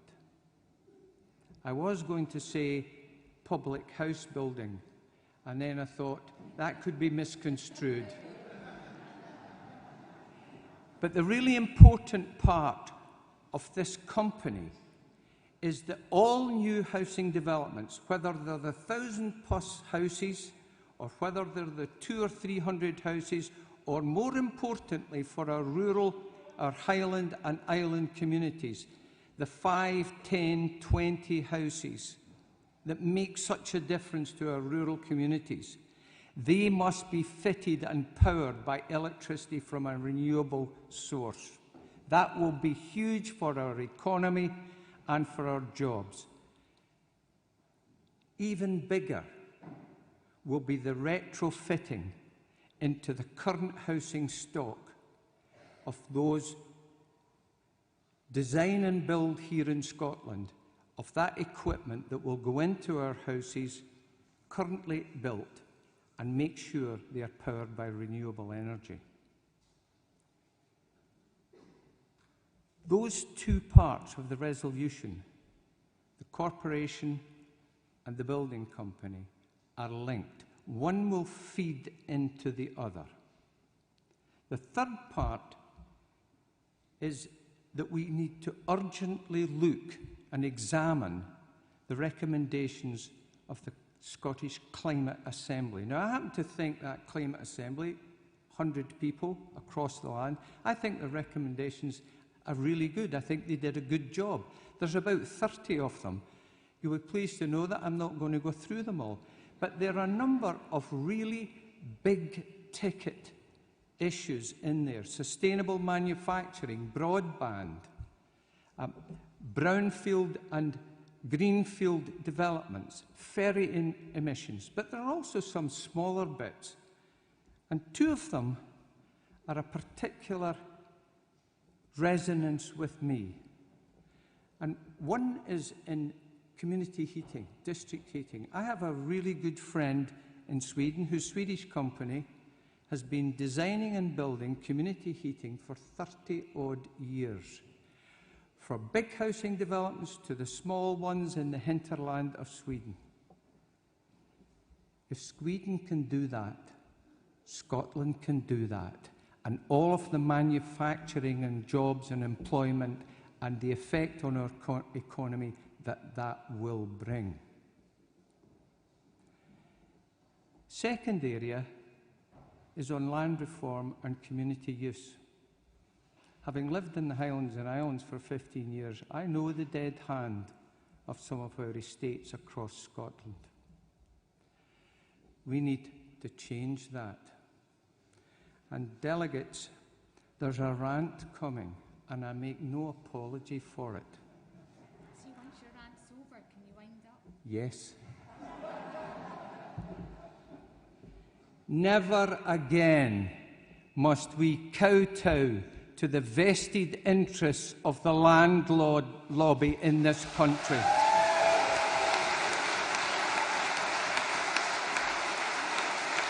Last word.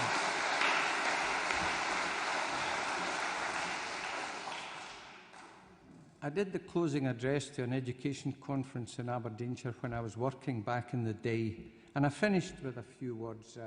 Can we do this? Yes, we can. Will we do this? Yes, we will. And the head teacher came up to me afterwards and she said, I didn't realise you were a fan of Bob the Builder. Well, I am a fan of Bob the Builder. Can we do this? Yes, we can. Will we, with independence, do this? Yes, we will. So please support this motion.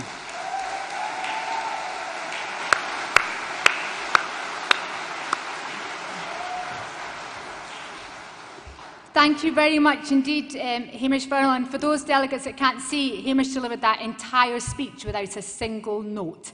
Thank you very much indeed, Hamish. Well done. To second the motion, I'm delighted to call to the stage John Duncan, to be followed in terms of an amendment by David Maitland. John Duncan.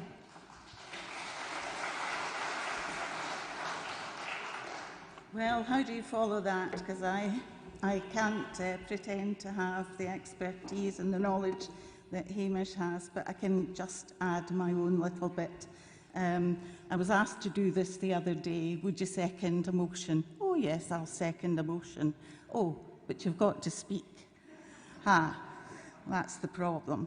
Well, we can't afford mediocrity anymore. Scotland needs to be grabbing at every opportunity it can, and yet we seem to be limiting ourselves through our inability to respond rapidly and positively to the energy technology trends. Hydrogen is one example, but it's an important one because it provides so many opportunities. There are so many bits to energy and climate that, you know, we need to be more than an assembly shop. We, in countries, my husband and my son both have worked in the oil industry, and to do business in countries, you have to commit to the country, you have to engage, employ the local staff. We allow people to come in and take our resources and leave us nothing. In Aberdeen, I think it's a pathetic city today because it's been left behind, forgotten. The oil companies came in, they've taken everything out, and they've not been asked to put anything back in. It's an absolute disgrace. We need to account, Hamish said quite rightly, we need to own this. It's ridiculous that we have windmills that are brought in from all corners of the world and we just assemble them. The Scottish Government, talks big, but what have they delivered? They've let us down. But Alba has to set out a new way of working so that if you come into this country to take the resources, you have a duty to leave here with providing the skills, using the universities that we have, and so that we can all prosper from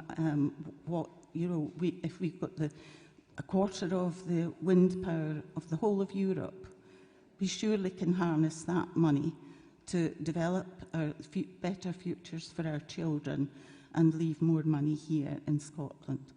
I urge you to support the motion.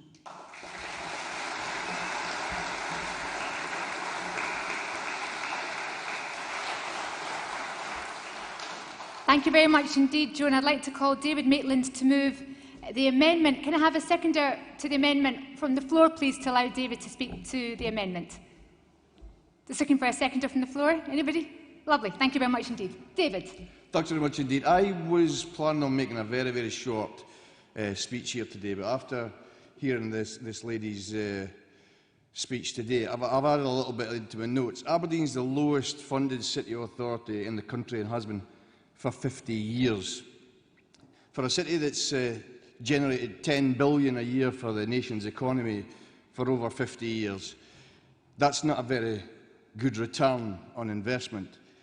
That underfunding means the city is now Britain's national disgrace and Britain's international embarrassment. It is the oil capital of Europe, or it was the oil capital of Europe. It's now the energy capital of Europe. We're not competing with Dundee, Edinburgh, Glasgow or anything else. We're competing with Qatar, Dubai, Houston, Singapore. Comparing these cities, there is no comparison. I could also say very, very quickly that when you look at cities like Baku, they have Formula 1 races going through their city. Aberdeen can't fix its own potholes. This is an actual fact. Come and visit the city and you'll see what I'm talking about. Very quick. Okay, so that's that. And I've only just done it winging it after hearing that wonderful speech by the seconder of this motion. Can I just say by starting this speech that Hamish accepts this amendment, so I will be as quick as I possibly can. This amendment enhances his motion by further capitalising on Scotland's half a century of energy innovation and production that's globally recognised in the highest regard. Adopting this amendment means Scotland's energy capital of Europe is Scotland's energy capital of the world. It also has permanent core funding, government funding, to promote our nation's global energy flagship to every country in the world. The World Health Organization was formed in Geneva in 1948 and now has an annual budget of $8 billion. The World Trade Organization was formed in Geneva in 1995 and now has an annual budget of $220 million. Adopting this amendment means the World Energy Organization was formed here in Greenock in 2021 and, combined with Scotland's World Energy Capital and COP26, provides our nation with a once-in-a-lifetime opportunity to again lead the world. Centuries of Scotland's visionaries invented and created the modern world, with televisions, telephones, antibiotics, MRI scanners, fridges and ATMs, to name just a few, in common daily use throughout our world. Adopting this amendment means Scotland's visionaries of today and tomorrow will again take the lead and maximise current technological innovations while innovating and inventing the as-yet undiscovered technological breakthroughs our world needs to overcome the biggest problem our planet must confront. That is the climate emergency. Thank you for listening, conference. Please support this motion and amendment.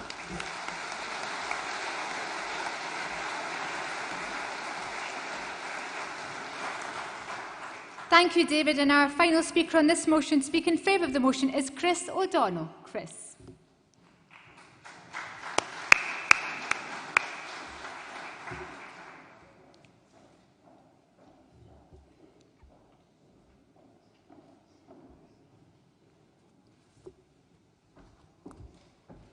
Welcome, Chris.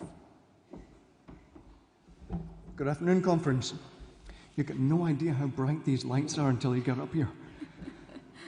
I am very much in favour of drastic changes to the way that Scotland has energy forced onto it and uses it.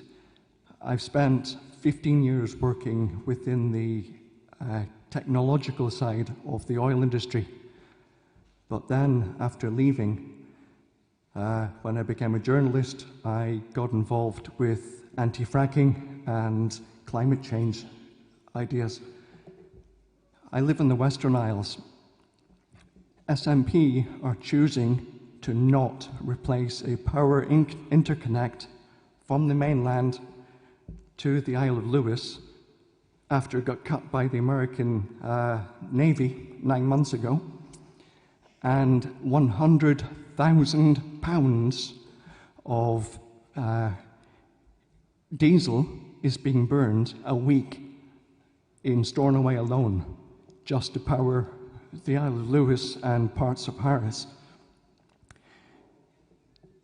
When it comes to COP26, we can't trust SNP to look after our interests. We need to be loud, we need to be proud, and we need to look after our own interests ourselves as much as possible.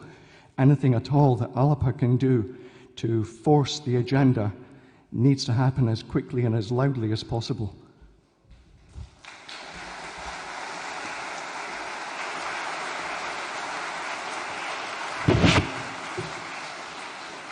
Thank you very much indeed, Chris. Chris is our final speaker, so we'll now move to the vote, first of all, on the amendment. All those in favour of the amendment, please kindly raise your cards. All those against? And all those in favour of the motion as amended, please raise your cards. The motion on Scotland's role in the climate emergency is passed unanimously. Thank you very much indeed.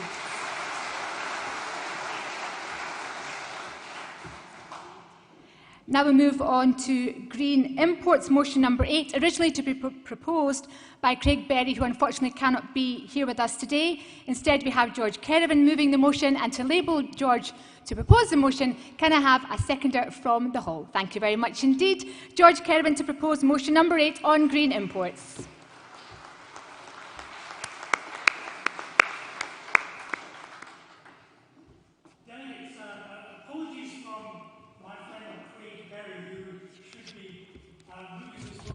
Unfortunately, he's self-isolating. We don't think he's got the dreaded bug, but he's just making sure because he didn't want to give anything to you. So greetings from Craig. I'll be very brief. This motion it actually forms a very neat addition to the previous motion, and essentially says that a future Scottish Government under independence should do more to promote local production, local goods for Scottish use. And we've had some of that discussion already.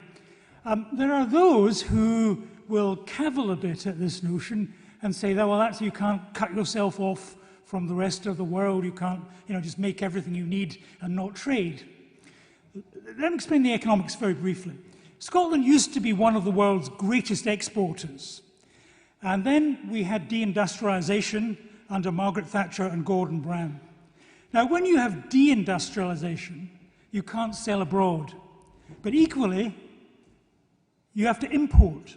So what has happened to Scotland and the Scottish economy in the last 20 years particularly is that we have imported more and more. So actually we're a very middling economy in terms of exports. And most of the imports are now coming from south of the border. Slowly but surely, Scottish manufacturing has been sucked into the supply chain to England. Now we, therefore, are now completely at odds. We have lost the capacity to actually make what we need. I'll give you one very simple example to take home. Perhaps the biggest manufacturing industry in Scotland at the moment is house building. But the majority of the physical bits and pieces that you use to build a house are imported from England. Now, that's sad. That's not to be anti-English, but if we can't manufacture our own houses, we can't put a roof over our head. And that's a telling indictment of a certain party in Scottish government that's been there, for the last 14 years. We have to reverse this. I'm a professional economist. If you were to ask me what the current economic strategy of the Scottish government was, I wouldn't know. It's to do all sorts of things, basically to have lots of headlines, but not physically do anything. So this motion is basically saying an incoming Scottish government after independence, possibly an Alba government, that should have a serious economic strategy which focuses on making what we need here at home, because that allows you also to make the things that you can trade with the rest of the world and afford your imports. This motion is not about cutting ourselves off from the world, it's about rebuilding a core bit of the Scottish economy as a priority. And it would be nice in 2021 to have economic priorities, but we don't have any. We try to do everything. The Scottish Government tries to do everything. It can't. So I commend this motion to you. Let's have, as part of our fundamental Alba strategy, rebooting the Scottish economy, let's make what we need here in Scotland at home.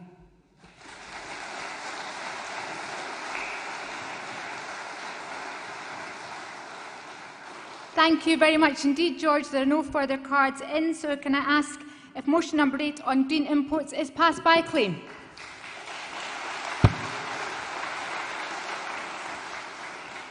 Thank you, Conference. We now move on to motion number 9, elected head of state and written constitution, to be proposed by Theresa Duffy and seconded by Councillor Lee Wilson. Theresa.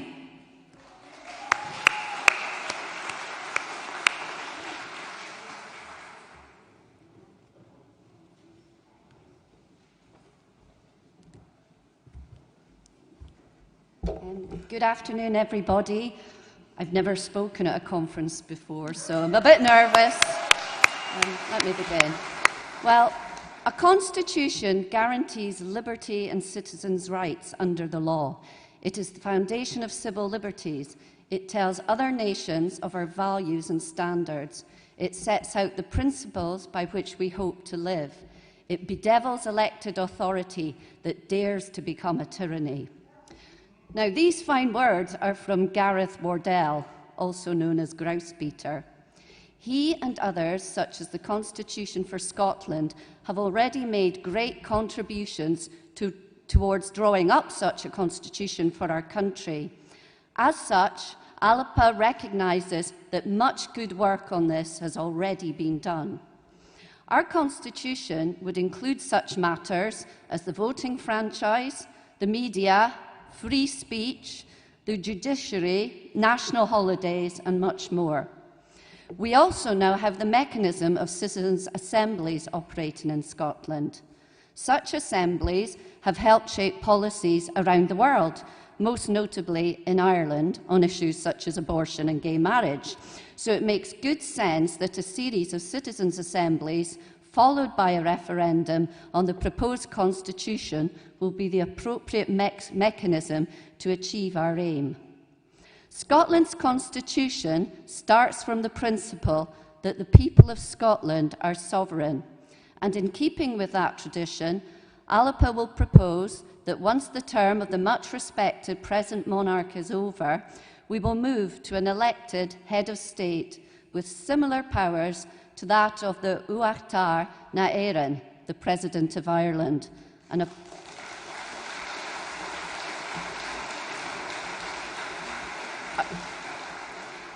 apologies to any Irish Gaelic speakers out there for that pronunciation. Now, some of you might say that the move to a republic might be seen as too radical. Well, a wise woman pointed out to me that the word radical comes from the Latin word for roots. So what are our roots? Are they not our families, our friends, and our communities?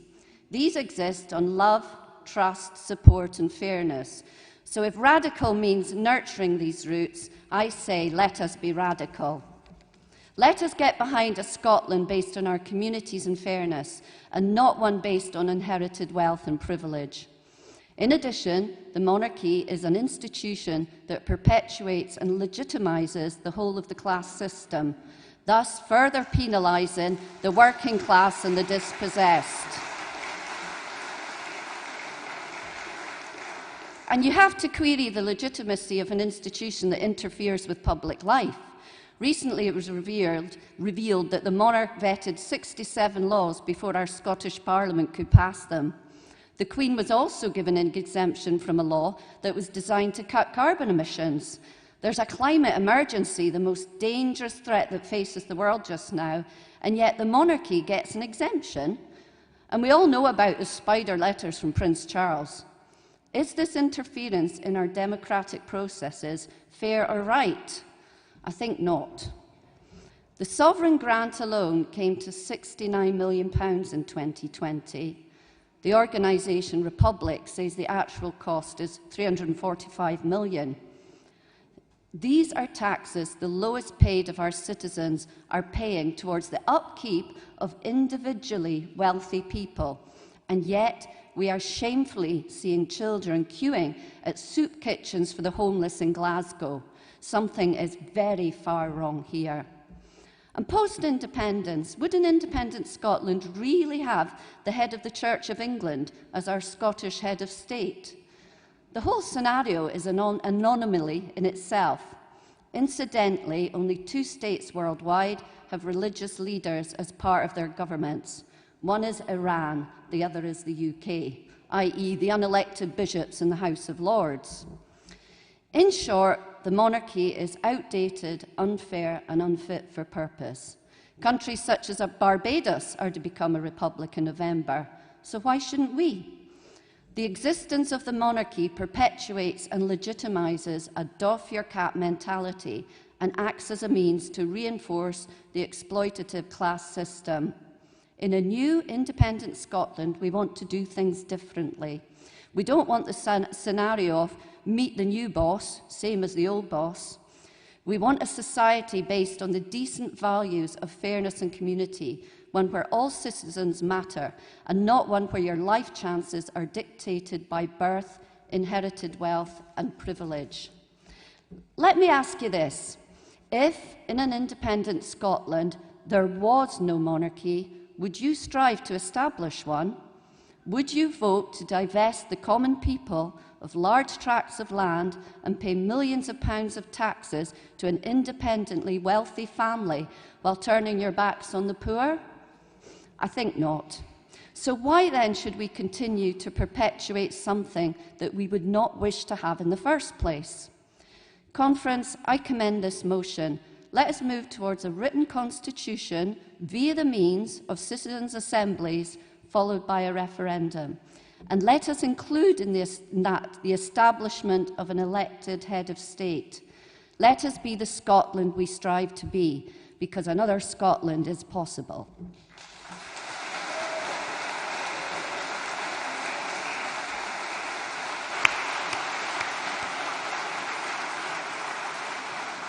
Thank you very much indeed, Therese. I'm now delighted to call Lee Wilson to second the motion, and then we have a remit back from Morgan Davies, so I'll ask if he has a seconder to that remit back first. But Lee Wilson. Conference, we are not the Scottish National Party.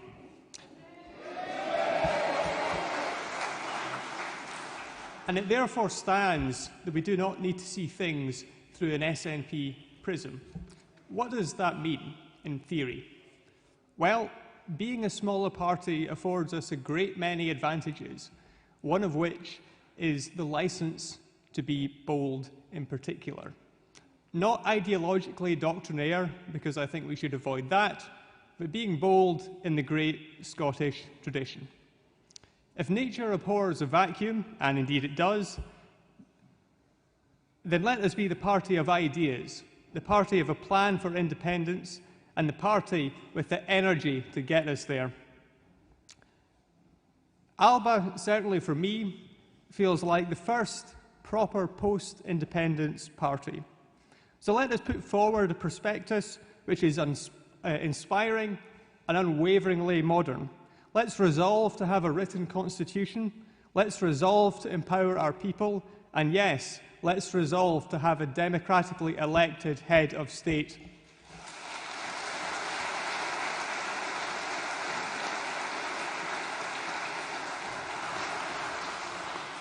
Thank you very much indeed, Lee. Morgan Davies has a card in for remit back. Morgan, do you have a seconder? Thank you very much indeed. Morgan Davies.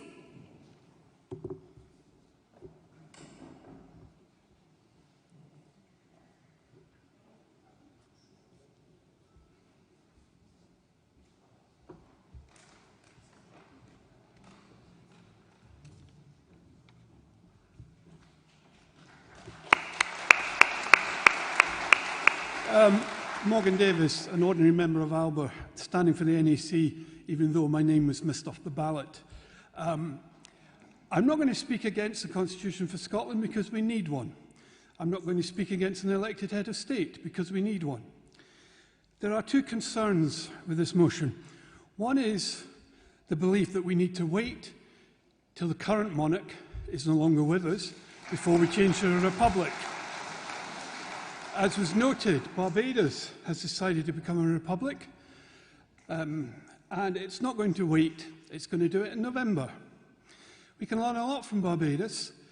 They've had a 40-year discussion on becoming a republic, and there was always the fact that they thought they would hold a referendum on it. There was always arguments about a remit for a referendum when it was going to be.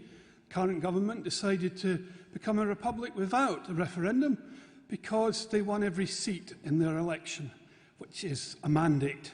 So they decided to dispense with the referendum and move to declare themselves a republic. If we pass this motion, we run the risks, because much as we might like independence to occur now, we have no guarantee that it will occur at any point in the next few years. We do not know what will happen in those few years, but it is entirely possible that the current monarch will, being delicate here, will no longer be with us before we are independent, and we may have a new monarch. If we pass a resolution that says that we believe the correct time to remove to an elected head of state, there will be those that will argue that we should wait until that monarch deceases before we become a republic. The other issue is we say that we will set up groups to write the constitution. And then we limit them. We tie their hands behind the back. We tell them that they should adopt an Irish model of a figurehead president. And there's a lot to be said for that, but there's also concerns. Figurehead presidents don't have any power. We will end up almost certainly with some form of hybrid Westminster system where the power will lie with the person who's First Minister, who will have no counters or checks to them. We see that in countries that have figureheads. I mean, if I said to you, who's the President of Germany, who's their head of state, how many of you would know? But most of you, if not all of you, will have heard of Angela Merkel. You know who she is. There are other presidential models and other elected heads of state, like the French, where the president has power, like the US, which I like, lots of people don't. But the president's power is checked by the legislative, by the judiciary, by the separation of power. If they'd had a Westminster style of government with a Prime Minister, Richard Nixon and Donald Trump would have been able to do anything they wanted, because that's the reality in the UK at the moment. The Prime Minister and the First Minister of Scotland and of Wales are all but unassailable. We surely don't want to replicate that in a new Scotland. We want a new constitution, a new way of government that is fit for the future and fit to really mean that the people of Scotland are sovereign. And we need to do it as soon as we are independent, not at a date to be determined by the death of a monarch.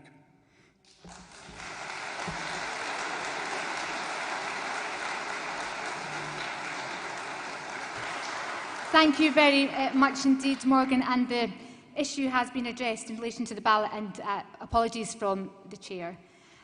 Next speaker is Conrad Rekas from Aberdeen Lacu, who will speak in favour of the motion. Conrad, welcome.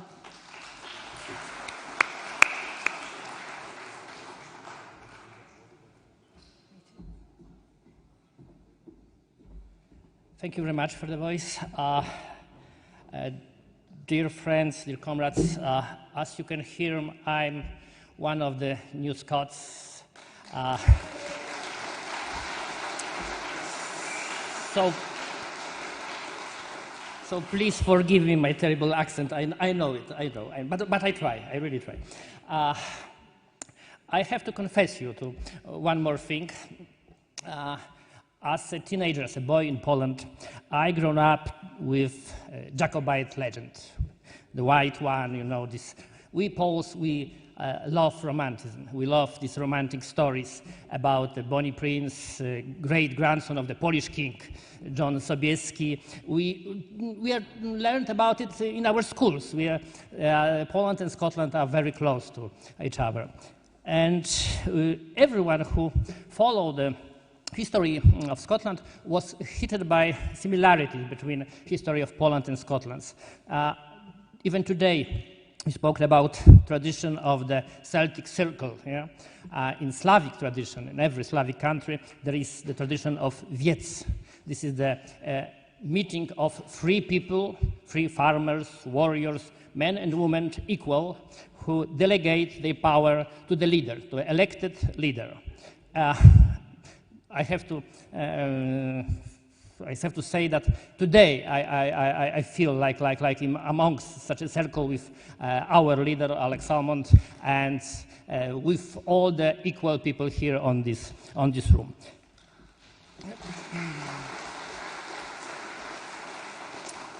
But as you maybe heard, in Poland we elected our kings, and our nation had a right to rebel against them if they broke the law, if they stepped against people's freedom and democracy. And then I was hit again. So in Jacobite legend as well, there is not the point about a monarchy, replace one king for another, but the right to rebel against the tyranny, against the oligarchy. And then I came to this country, to the country of free people, as I recognize it, and I know from my Polish experience that freedom without responsibility leads to fail of the country. But when freedom is replaced by superpower of executive, of bureaucracy, of apparatus, then give the power to the tyranny and oligarchy, like we can see in Poland now, in Hungary now, in Trump, USA, and you can see in Britain.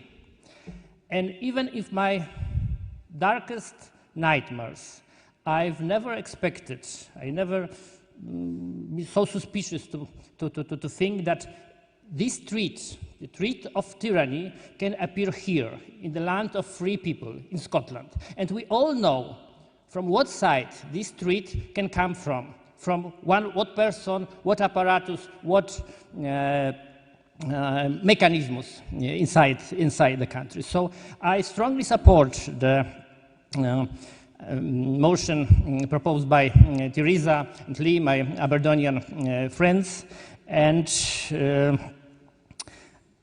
in that way, as a New Scot, as a former Jacobite, as a legitimist, as a Pole, as a Scot, I strongly wish to decide here in favor of this motion, and I would believe that we here and all Scots, all inhabitants of Scotland, someday will welcome Alex Salmond as a future president, elected president of Democratic Scottish Socialistic Republic. Thank you.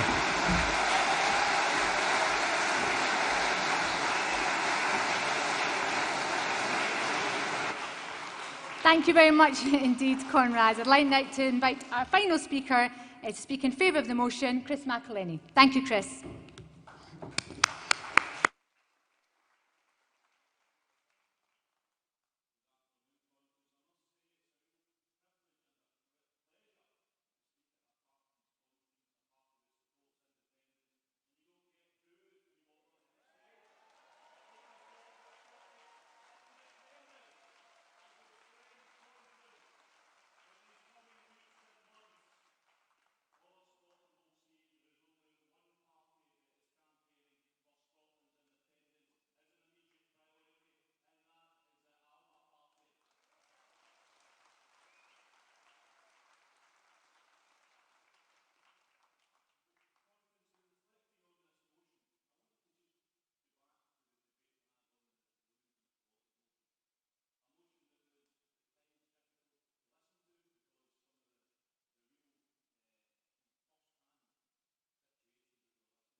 I didn't have the motion in front of you. Let me read to you the first paragraph in that motion.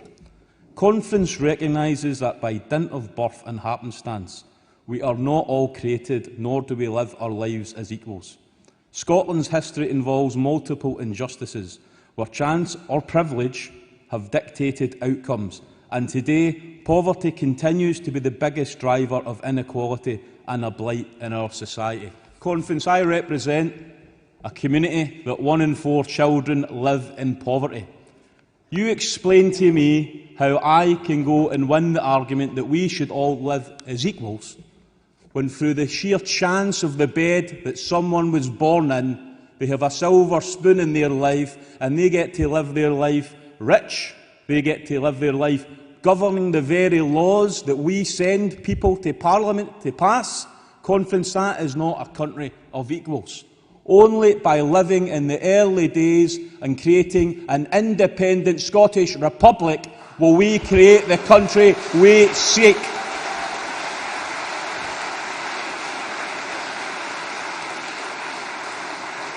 Now, Conference, the remit back, I agree with every single point. All good, valid points. But the sort of points that I would have asked to be added to the motion is valid amendments, so that we could all, most likely overwhelmingly, approve a motion that takes on board those points and, importantly, makes it clear that this conference does support an equal Scotland, this conference does support an independent Scottish Republic. So I would urge caution. If you pass the remit back, you're passing a remit back that this conference differed and didn't want to make a decision in that fundamental position. You're either for equality or you're against equality. If you're for equality, you're for equality at every single part of society, at every level. There should not be an unelected head of state in this country. We should live in a Scottish Republic, and if you want to live in an independent Scottish Republic, then show your support today by passing this resolution overwhelmingly and reject, sadly, the remit back. Thank you, Conference.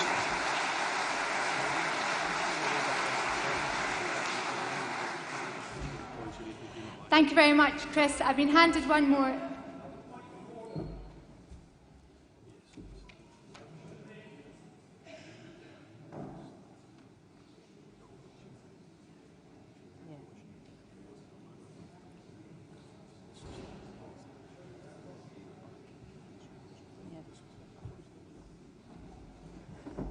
I think if Chris is going to stand here and say that that should have been submitted as an amendment, then it behoves me to say that it was submitted as an amendment.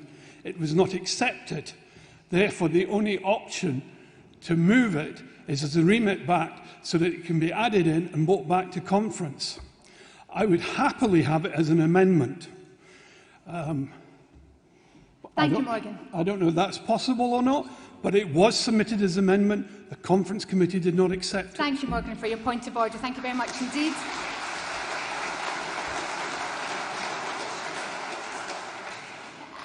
Thank you, Morgan.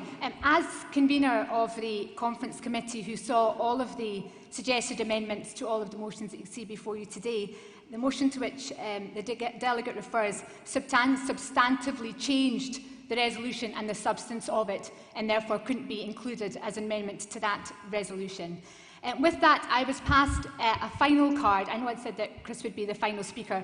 If conference would allow me, given that we're having a good debate here, I'd like to call one final speaker if conference would agree. Thank you very much indeed. And the card that was passed to me was for Vinky Littler. I hope I pronounced it correctly. Thank you. Please correct me if I've incorrectly pronounced it. Who'll speak in favour of the motion? Thank you. Yeah, good afternoon, conference.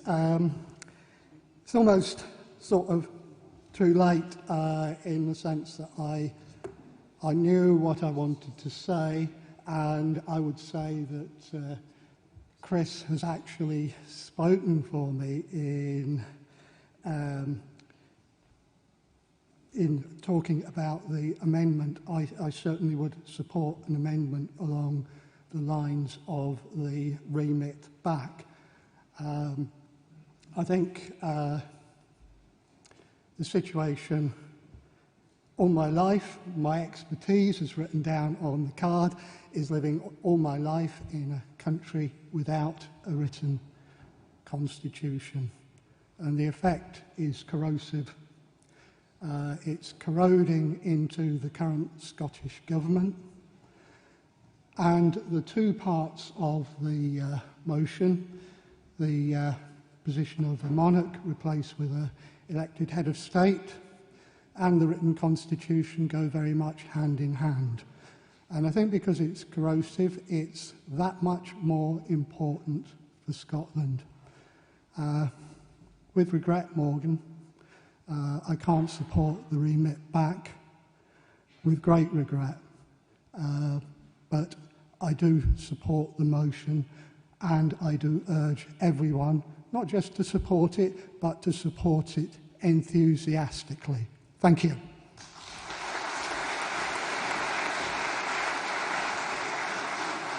Thank you very much indeed. You were kind enough not to correct me that your name is Vince, and apologies for my misreading of your name. Thank you very much. Now I'd like to move to a vote. First of all, we'll vote on the remit back. All those in favour of the remit back, please raise your cards. All those against? I think we can agree that we have a majority against. Thank you very much indeed. All those in favour of the motion? Thank you very much indeed. The motion is passed overwhelmingly. Thank you, Conference.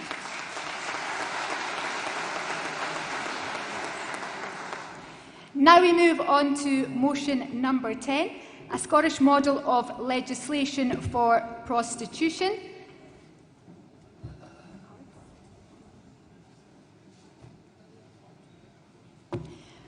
To propose the motion, I'd like to invite Diane Martin to the stage, and the motion will be seconded by Caroline McAllister. Diane Martin, welcome.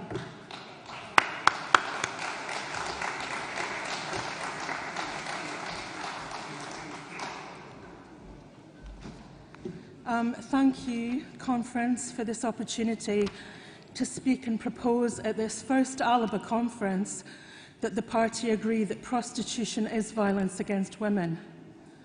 Sorry, I'm a bit nervous. Oh. Thank you. Thank you. In my late teens, I left Dundee. Thank you. I left Dundee and I was exploited through prostitution in London and later trafficked to a prostitution ring abroad. Ridiculously described as high class, I was sent out by what was then described as the safest agency in London. There was nothing high class about being raped, above having bite marks on my face, or asked at gunpoint if I wanted to see my mum again. The venues were luxury hotels, apartments, and diplomatic accommodation. The sex buyers highly educated and in positions of significant power. Trafficked overseas, the venues were royal palaces and homes of government ministers. I was very fortunate to be helped to escape and get home. It has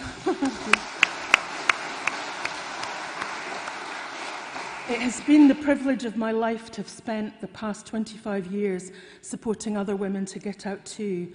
I founded a support service for women in street-based prostitution and brothels, and I never met one woman who didn't want to leave. What my own experience and listening to the experiences of hundreds of other women has taught me is that it is all the same thing. A bruise or a threat feels the same whether you're in a five-star hotel or leant against a car park wall. The fear and the violence and the hopelessness feels the same, as does the desire for safety and a life free of violence.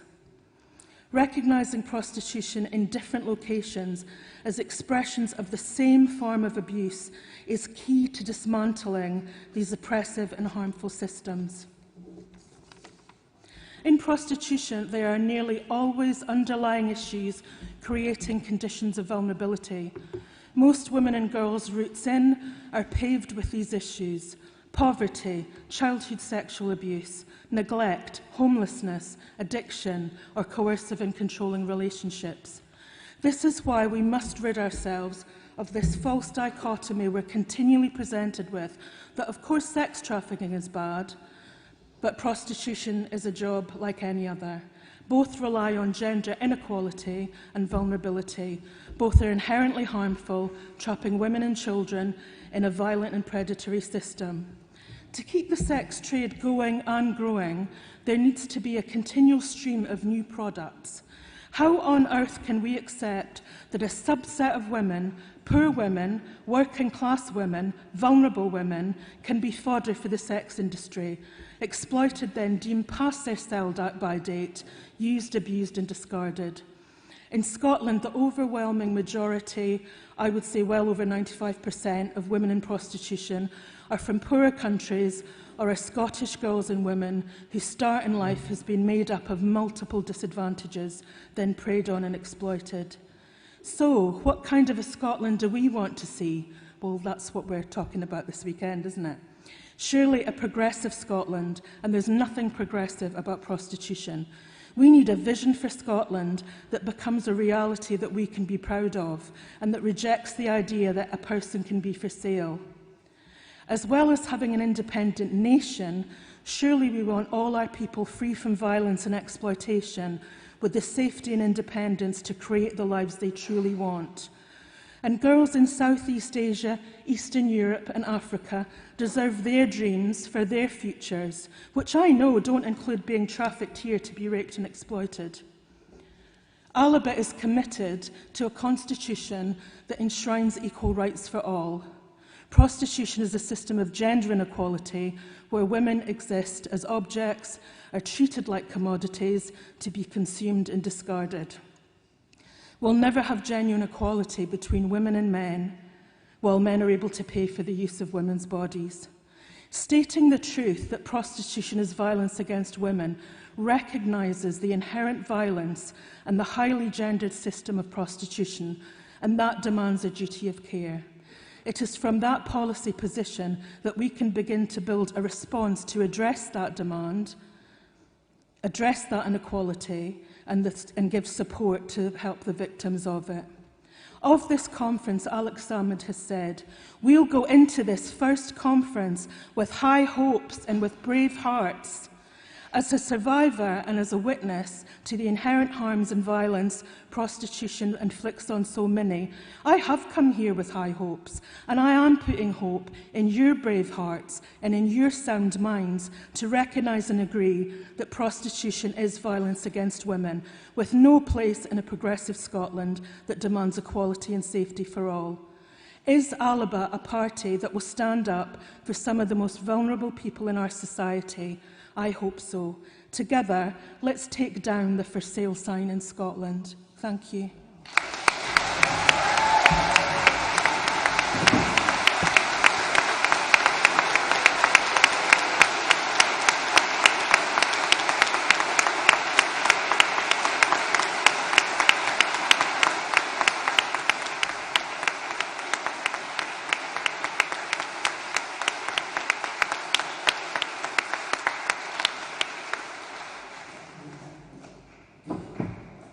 Thank you very much indeed, Diane. And with that, I welcome Caroline McAllister to second the motion. Caroline.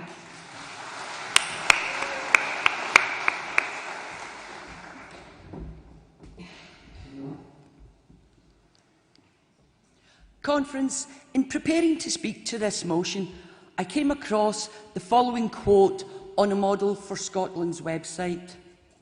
Under existing legislation, online pimping is legal.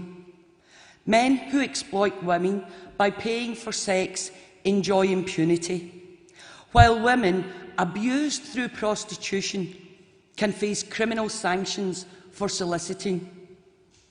Though aware of this position in law, it was a stark reminder to me that many of our laws are made by men for men.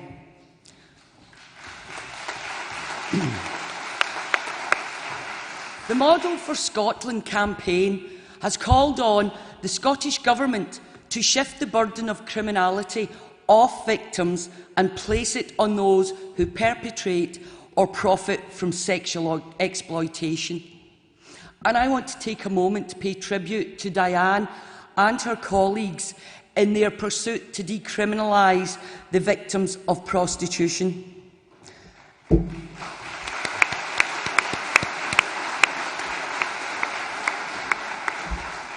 Victim blaming is woven throughout our institutions, services and indeed our culture. We've all seen it, where a prostitute is murdered, yet barely a ripple. Rarely does the murder make it onto our news or into our print media. Women are often the most vulnerable. Often our most vulnerable women, have no choice and are forced into prostitution. As Diane said, many are survivors of childhood abuse and neglect and have additional challenges, for example, drug and alcohol addiction as a result of self-medicating in order to get through their day. And who could blame them? Especially as many of our institutions and services frequently fail our most vulnerable women. There is a lot of misinformation floating around, and indeed crass, ill-informed slogans like sex work is work, especially from those who will never have to or be forced to commodify their bodies or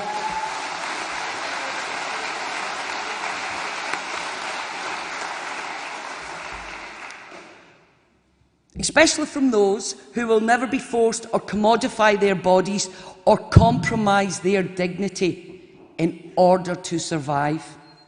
Talk of unionising prostitution from the chattering classes as a means of protecting women is disingenuous. Research tells us that it is the pimps who benefit most from being in a union as a result of the additional protections that brings. Conference, I believe the vast majority here today yearn for an independent Scotland, where genuine equality is our goal, and not where people by dint of birth are denied the opportunities many of us have benefited from and thrived as a result. That's why it's vital the necessary supports are in place for women who wish to exit prostitution.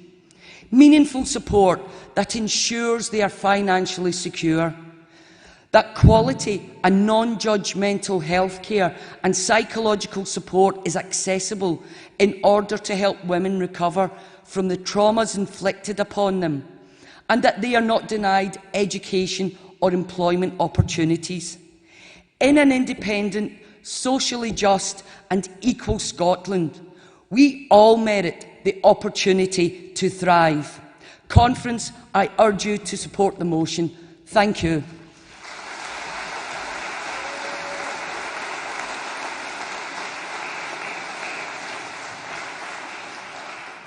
Thank you, Caroline. I have a card in from Murdo Ritchie. Murdo, can you identify where you are? You've ticked 2 boxes, both against and remit back. Can I ask which one you would like to speak to first? Murdo?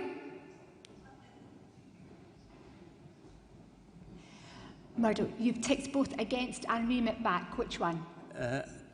I will speak against the motion, though I want to make clear that I would be willing to accept a remit if that was the wish of the conference. It's up to you to choose. Are you choosing I will to speak against it. Before you proceed, can I ask if you have a seconder to support speaking against the motion? You require a seconder. I need a seconder. Delegates looking for a seconder. Anybody willing to? I have one at the back. Thank you very much indeed. Murdo Ritchie to speak against the motion. We've just heard some moving speeches there. And it is very difficult for anyone to speak against that from that point of view, and it would also be very difficult for a man to do this. But I believe this motion is highly mistaken. It is unbalanced, and it does not address the real issues. We have to recognise that all attempts at criminalising prostitution have always failed. All that has ever happened when prostitution is criminalised in any shape or form is that it gets driven underground, probably out of sight to the middle classes and all sorts of things. It is in that context, in the criminal underworld, the criminal netherworld, that drug abuse, trafficking, all sorts of things can occur. We are only going to drive it underground doing that. If we look at the question of prostitution and link it to trafficking, and we ban prostitution because it leads to trafficking, would we do the same for food production, where most illegal migrants and traffickers end up? Of course not. We have to recognise that prostitution is going to have to be legalised in one shape or form or another, because the alternative is always going to be worse. That means that we are going to have to build a parallel track whereby it becomes possible for an alternative structure of legal sex, consensual sex, to take place. Prostitution is still consensual sex, even if it is paid for. Now, it is not true to say that all prostitutes are living in a world of dire poverty or whatever. Quite a number do lead to a point where they will get some substantial incomes. This will have to come. Now, it's said that women won't Murdo, that's time. Right, thank you. I'm sorry, but this is a substantial debate that will have to come on, because the issue will continue. The Chair's Thank decision. you. That's time. Thank you.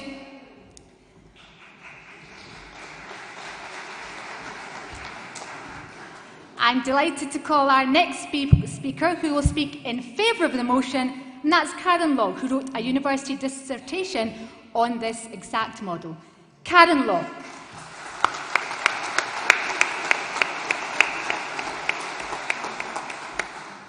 Good afternoon, conference. Thank you, Taz. My name is Karen Law, and this is actually my first time speaking at a conference.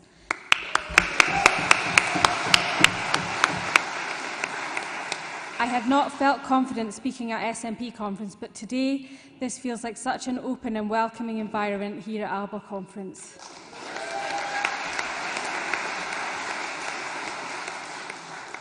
I was looking forward to speaking on this motion because this is a subject I wrote my undergraduate law dissertation on. What I don't understand is why prostitution remains in a modern Scotland. There is a very persuasive argument for the Nordic model, which decriminalises the sale of sex and criminalises the purchase of sex. This legislative model is common across many countries. Buyers are less likely to purchase sex if there is a possibility they might be caught, thus reducing the demand for prostitution. This has been seen in Sweden and other nations since they have adopted this Nordic model. If prostitution is targeted, one of the effects of this would be that human trafficking for the purpose of sexual exploitation would also decrease. Understanding the vital factors of this crime is important to legislate against it. Decriminalising the sale of sex means those victims of sexual exploitation won't have a criminal record, and this makes it easier for them to seek employment as they're supported to exit commercial sexual exploitation.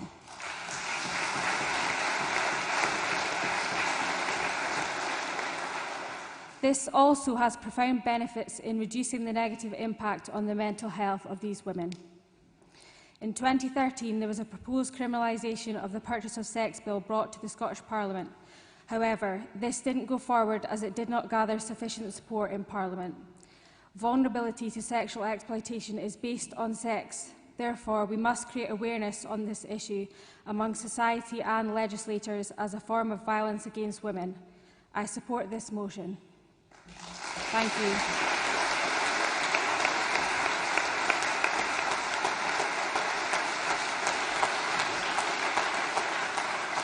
Thank you very much indeed, Karen. I'd now like to call Maureen Bennison to be followed by Anne Hall, both to speak in favour of the motion. Councillor Maureen Bennison.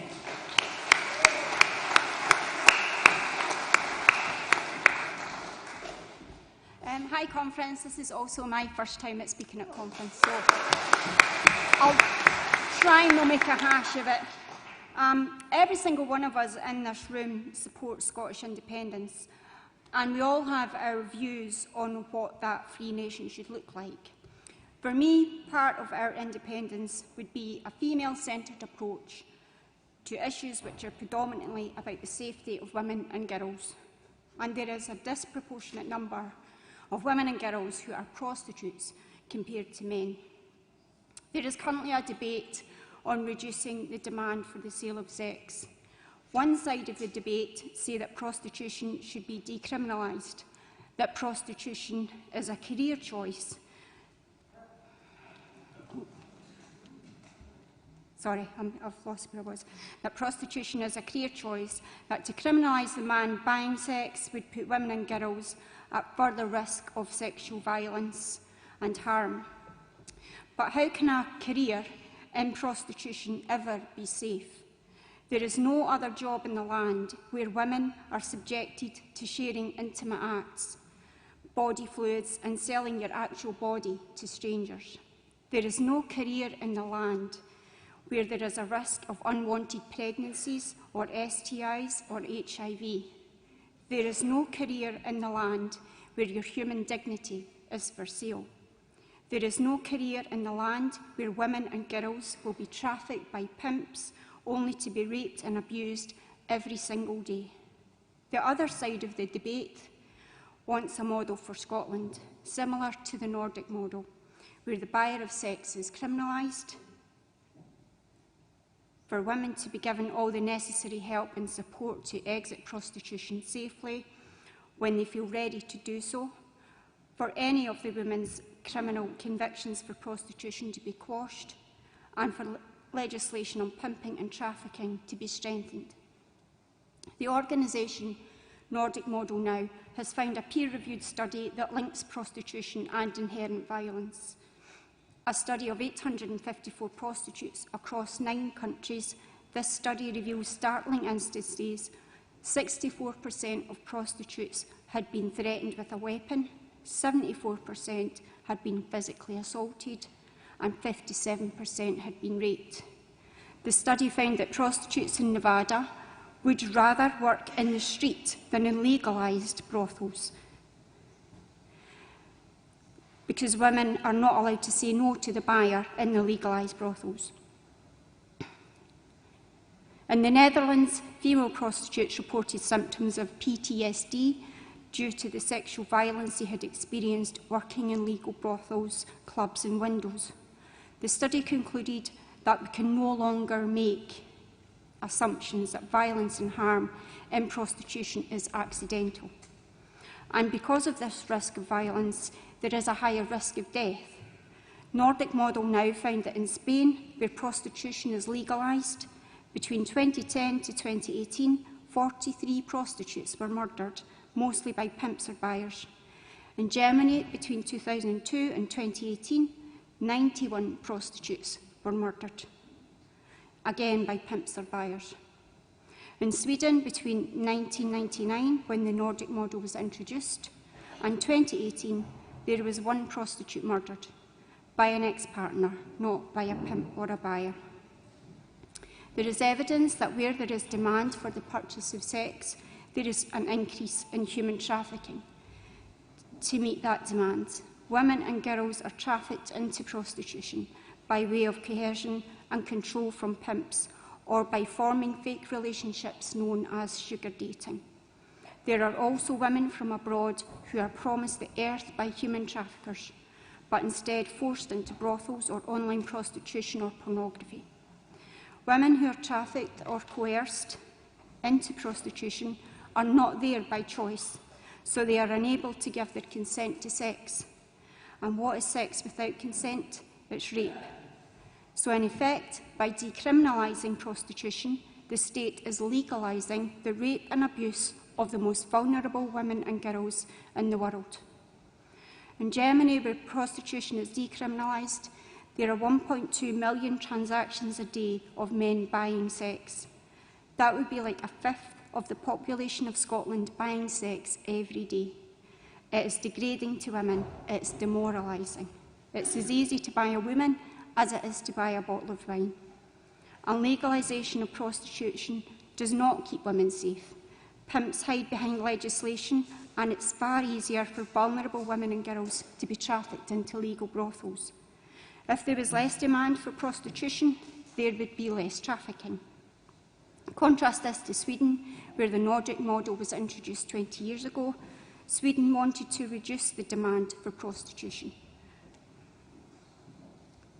So they banned the purchase of sexual services and all forms of pimping and trafficking. In the last 20 years, street prostitution has reduced. Human traffickers do not find Sweden an attractive target, as there is little market for the women and girls they exploit.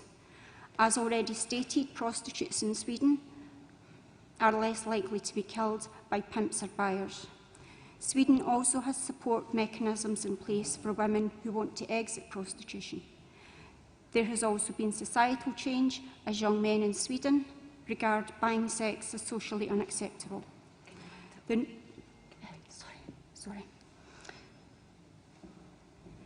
I'll try and wind up. The Scottish Government acknowledge and accept in their Equally Safe strategy, which aims to tackle gender-based violence and domestic abuse, that prostitution and pornography are abuses of male power and privilege. As both prostitution and pornography are forms of gender-based violence, should the Scottish Government decide to legislate anything other than a model for Scotland, they would be advocating double standards.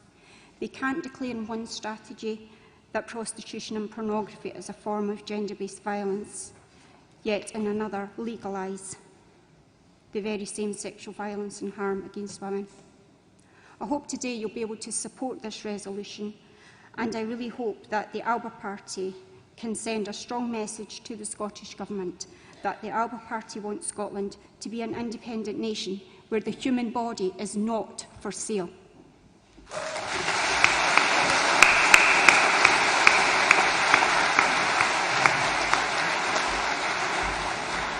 Thank you very much indeed, Councillor Benson. I invite Anne Hall. Anne. Hi. Thank you. Good afternoon, conference.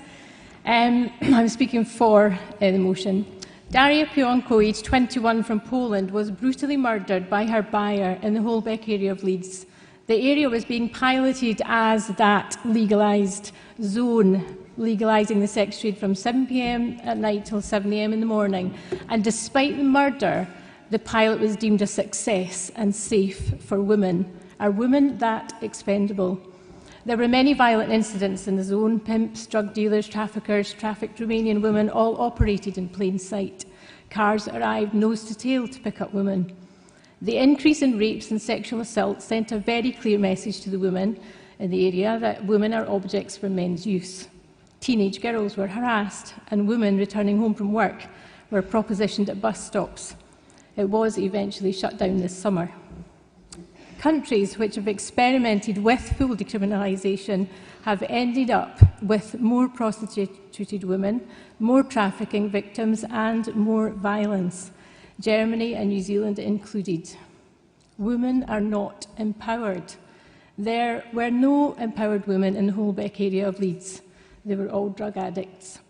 There are no empowered German women in German brothels. There are 18 to 25-year-old Eastern European women from backgrounds of poverty, more than half trafficking victims hidden behind a legal facade. And there's no empowered women in the New Zealand sex trade, which is well overrepresented by Indigenous women. Prostitution is not a job like any other. Government research shows it has a profoundly negative and harmful impact on a person's life.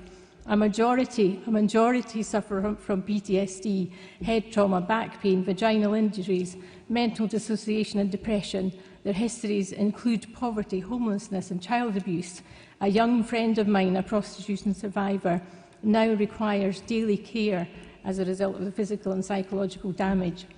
Scotland is not exempt. It's a known destination for trafficked Romanian women.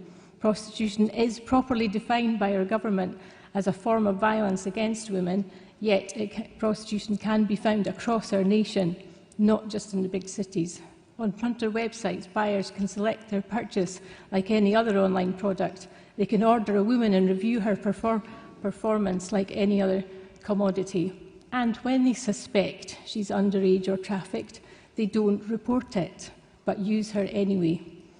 Prostitution is both a cause and a consequence of inequality. There can be no inequality, as we've heard, as long as women can be bought and sold, because a fundamental power imbalance exists between those buying and selling sex. Male versus female, rich versus poor, national versus migrant. Money does not buy consent, but entitlement. In 1999, Sweden implemented legislation to end the demand for commercial sexual exploitation. In 20 years, not one murder by a buyer. Numbers of women fell exponentially, and there is no evidence of prostitution being driven underground. Comprehensive support is made available for women to exit. Traffickers and criminal gangs are few because there are few buyers.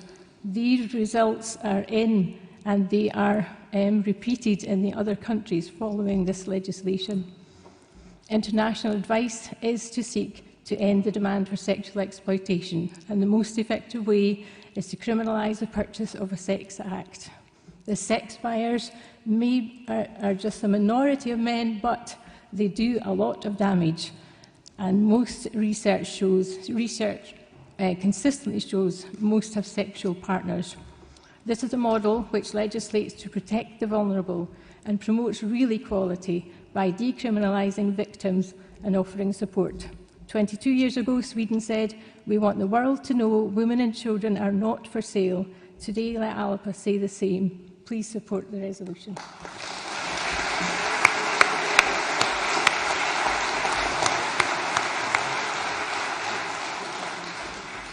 And to sum up, I'd like to invite back to the stage Diane Martin. Diane.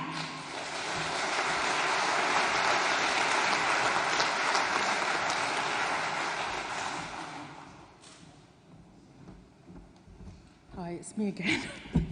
I'm actually quite glad that the gentleman that spoke against the motion, not for what I had to listen to, but to give me an opportunity to speak into some of the myths. And of course, I think it's obviously wonderful that, you know, we need to have different opinions and talk them through. What I wanted to say was this myth of it going underground. It's a myth. It can't go underground. It's prostitution. The buyer and the people exploited in prostitution have to connect. It's a complete fallacy, and honestly, I've had to listen to it for about 20 years, and I'm a bit fed up about it. The very nature of prostitution means that hasn't happened. We've got 22 years of evidence in Sweden. The countries that have instituted what's called the Nordic model, and what we're calling for a model for Scotland, is that those selling sex are fully decriminalised, those purchasing sex are criminalised, and so are pimping websites. They've got over 22 years of evidence, and the countries that have adopted it, look at it got adopted because they had a really strong foundation of equality between women and men. So we've got Sweden, we've got Norway, we've got Iceland, we've got France now, we've got Ireland, and we've got Israel. Consent, sorry, I've not got my neat notes, I've got my angry scribbling. Consent cannot be for sale. I'm not even going to talk about that because that's just self-evident to me. It was compared to other employment, maybe in the service industry, and that just makes me absolutely furious. If you're a hairdresser, giving someone a blow-dry is not the same as giving complete strangers a blowjob and having strangers' penises shoved in your mouth. Sorry. If you're a cleaner, you might have to clean the toilet. In prostitution, you are the toilet. Germany is known as the brothel of Europe. They have mega brothels. I can't remember, my friend Sandra, who's in Germany, was telling me, it's like millions of sex purchases a day. They have these mega brothels of floors and floors and floors. Hardly any of the women in there speak German. One of the things, I saw a documentary on it once, what they did have to do, and I'm sorry this isn't palatable, but you know, I've tried to be polite before, they have to use numbing cream on their vaginas. Now think about if your daughters, your sisters, your mums, your sons, people that you love, if you want this as an empowering career choice for them, then I can't say anything to that either. Germany and Holland, and I know because I've been privy to some behind the scenes and private conversations, they're rethinking what's going on because they've seen it as an unmitigated disaster that has caused incredible harm to people. Women and girls that are in prostitution, their mortality rate is 12 to 14 times higher than women who aren't. I'll probably leave it there. Probably best leave it there. But, you know, please use your hearts and your minds. And if this is not something that you'd want anyone in your family to be subjected to, then please support the motion. And thank you very much. Thank you.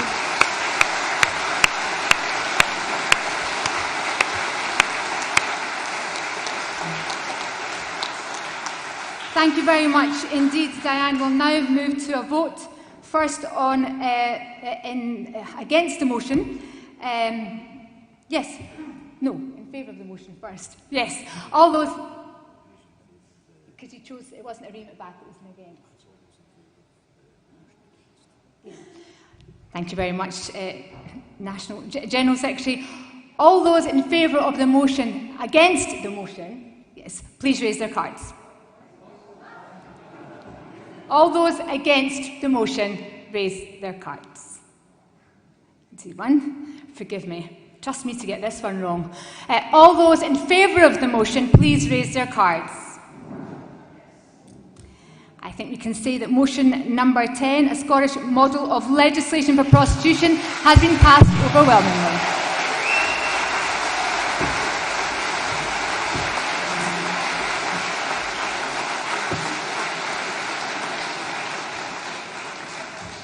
Apologies, Conference, for that. Now moving on to motion number 11, supporting the Scottish wool industry, to be proposed by Jo Watson and seconded by Josh Robertson. Jo Watson, please.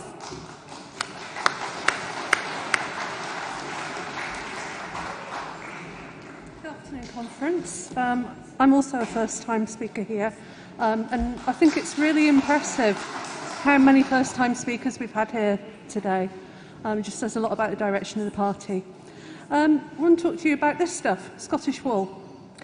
The reason that I submitted this motion with Day originally was because on the 3rd of August, a lovely lady, a crofter on Sky, tweeted that she was very, very upset because she had received £5.22 for 215 kilos of wool from the British Wool Marketing Board.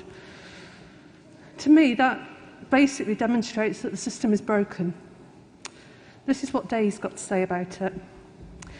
Throughout past centuries, many nations, including Scotland, clothed their population and grew their wealth on wool and textiles, traded them across European countries for other goods. When wool was king and valued, a year's farm's tenancy could be paid from a year's wool clip. Whole new industries grew from this amazing climate-friendly primary product on which so many secondary products in everyday use today rely. How many in the audience are aware that lanolin, which is a byproduct of wool and used in a million diverse products from the humble biro pen to high-value cosmetics and lubricants?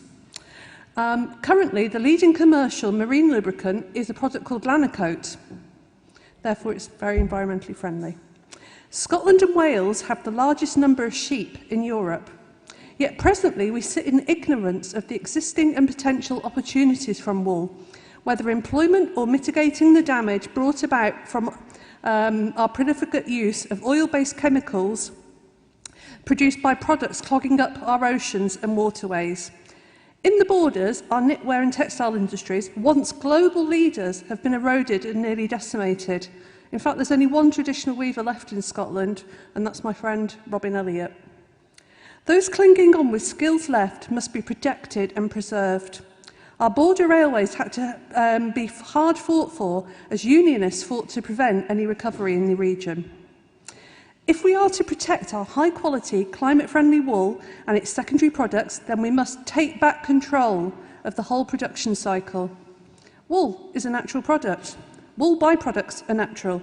The cycle of wool, from soil to grass to sheep to annual clip to secondary products and back to soil again, surely ensures its place as king once more and is essential to Scotland's economy in the future as our food and drink industry is now. Let's get behind a new partnership between the wool farmers and crofters, textile producers, designers and government bodies to boost the potential of this presently unexploited asset, Scottish wool. I call upon Alba and its members for immediate action. This is not just about farmers getting a fair price. This is about Scotland leading the way in a practical manner to mitigate climate change using the unused assets that we have here already. Whether for home insulation, tree guards, packaging, the uses of wool are far too many to list here. We all, sitting here today, have an opportunity to spend a few minutes Googling wool and lanolin to discover a whole new land of opportunities for our economy while addressing climate change. Thank you, Conference. Thank you very much indeed, Jo. Now I have two speakers both seconding the motion. I'll hear both speakers. I just need to know who's seconding and who is going to be speaking. I think Day Tucker, you will be seconding the motion if I'm correct, and then Josh Roberts will be speaking to the motion. Day Tucker, welcome to the stage. Thank you, Day. Good afternoon, everybody. Yes, I'm a sheep farmer, and my wool is being wasted. It takes us hours of sweat to clip the wool from the sheep, then to roll it tightly and neatly and make sure that it's clean, and put it in bags, and then heave the bags over, and then get these bags into a pile before my local merchant comes along and he picks it up and he takes it down to the depot. There's an enormous amount of local employment required in order to get the wool to this stage before it even reaches Bradford at the wool board. And then they go through another process and they start to grade it, and they tell you whether it's this grade or that grade and how little or how much you will get for it. And then it goes on to, wait for it, the global marketplace. Well, we all know what's going on there, don't we? The global marketplace, where you get shocks from the government in Westminster who put sanctions on Russia. So they don't get the wool, they won't pay for our wool because it's a tit-for-tat thing. Then there's the weather, and there's all sorts of other global shocks that affect the price. But presently, the wool is at such a low ebb that our farmers are burning it. And all I see is a complete waste of an asset that could be bringing into an income for our Scottish economy and adding to our Scottish economy. The way that the food producers and the government got together way back to create Food and Drink Scotland, we should be doing that with wool because it has so many byproducts that people rely on. The lanolin was mentioned, the product. That is used on ships' propellers. It's used on all sorts of marine bits and pieces and parts to protect them, which means also it's probably used out in the oil fields as well. It's vital, but I bet there's not many in this audience who understand that lanolin has so many different uses. It's in over 1 million different products.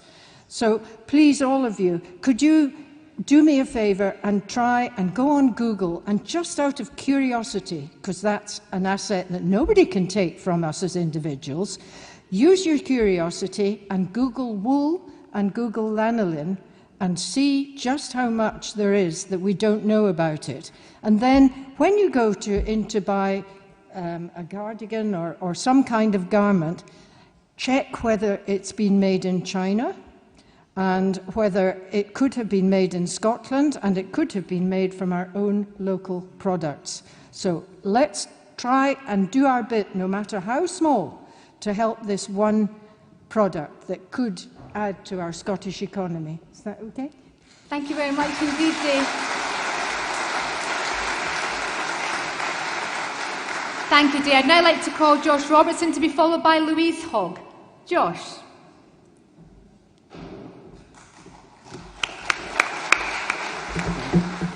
I'm not going to speak any more eloquently than the previous speaker there, so I'll keep this very brief. Conference. Do we trust the UK government and Boris Johnson to support Scottish industry after Brexit? Therefore, let's bring it back to Scotland. Let's support our farmers. Let's support our Scottish industry. Please support the motion. Thank you.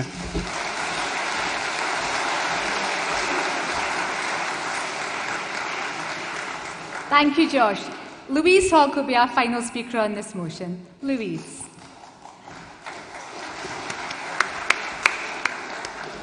Hello, I've never spoken to conference before, and I wasn't planning to hear. This is a motion that's of great interest to me. I live in the Borders. I live about 200 yards from the Scottish marketing, well, the British, rather, marketing wool board, but their Scottish depot. And I live in a town which at one time had 20 spinning and weaving woolen mills. 6 miles from a town that had another 15 mills. And now, if you're a small-scale producer of wool in this country and you want it processed, that means sending it to Halifax. That isn't even in this country. And that's what you have to do. I was shocked at that. There is nowhere that will do small-scale production actually even in Scotland. You've got to send it out of Scotland to even get it spun. If you're going to have your own flock of sheep and you want to sell it for hand knitters, that's where it's got to go. It's got to leave Scotland just to get that far. And that's the situation we're in. Secondly, that's mentioned here, the lack of processing mills. And another issue is that there's so many people who have this attitude to wool of merino's the best. We don't have the climate for keeping merino sheep. It simply doesn't work. They've tried crossbreeds. It doesn't really work. They do well in New Zealand and Australia. They don't do well in Scotland. And so people go, well, we want merino. We want it imported halfway around the world if we're going to use wool. Now, you don't take that attitude to wood. You don't say, if it's not mahogany, I'm not having wooden furniture. You're happy with wood, with oak, with beech, and it's the same with our wool. People forget that we've got a very good natural product. It's not all what you'll get off a rough fell sheep. Blue-faced Leicester, Border Leicester, even all the Cheviots and so on, they're crossbreed to have good wool. And I think that's another thing we could do with raising awareness of, which a Scottish rural marketing rather than British rural marketing body would do. I call on you all to support this motion. Thank you.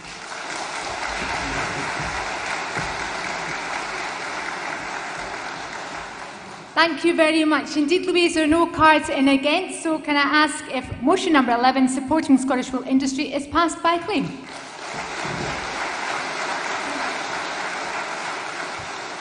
Thank you, Conference. We now move to an emergency resolution which we received in the name of Kevin Shaw, which is a resolution which you'll see hopefully behind me on the screen momentarily, on the decision to ban protests outside the Scots Parliament.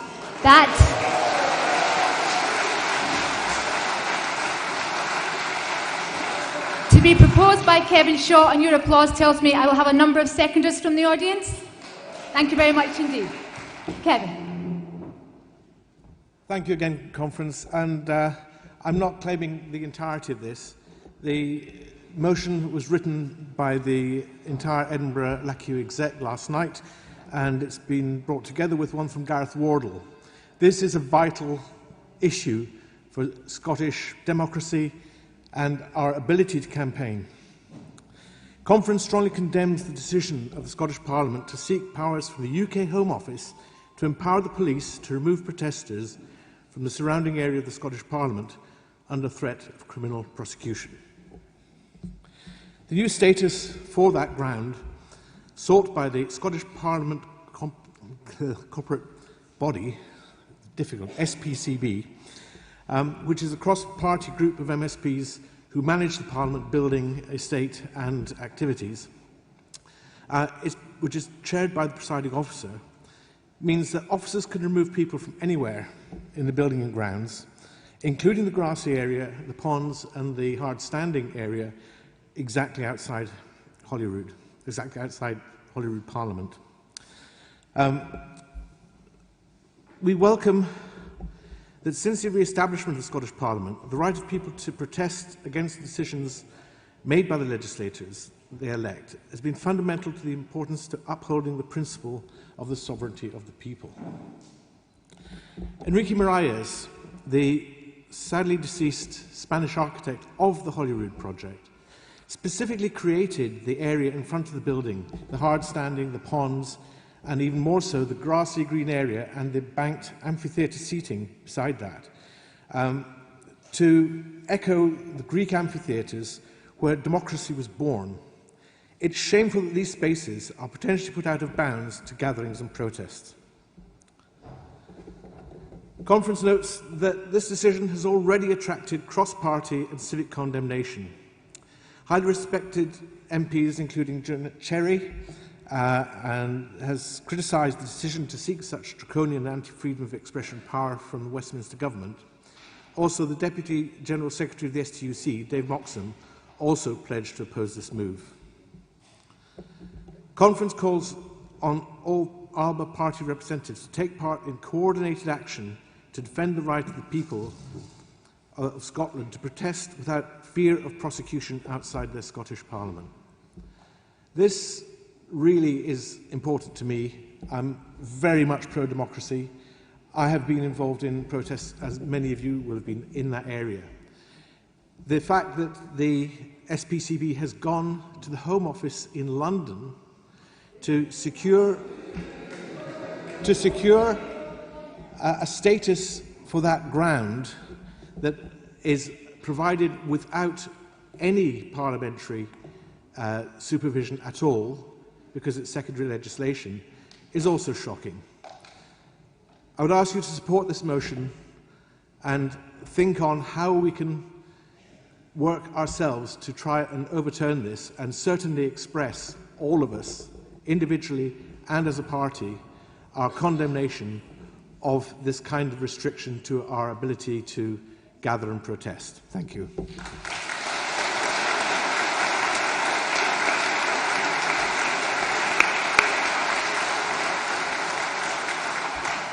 Thank you, Kevin. I'd now like to call Dave Llewellyn to speak in favour of the emergency motion. Dave Llewellyn.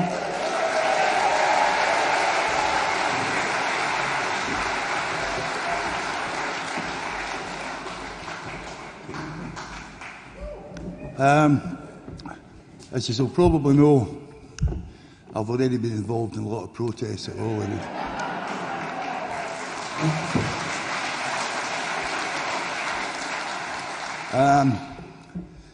3.5 years ago, on the 23rd of March, we held something called Hands Off Our Parliament. We managed to make a human chain, in some places 7 people deep, to surround the whole of the parliamentary grounds that they now want to ban us from. That day, we had Scots come from over the whole country, basically with things that had been shared on social media and with the goodwill of people who had something to believe in, to protect our parliament from the clutches of Westminster and the power grab. That was what we all turned up for. We had speakers there that lasted almost 7 hours on a day in March, and it didn't rain.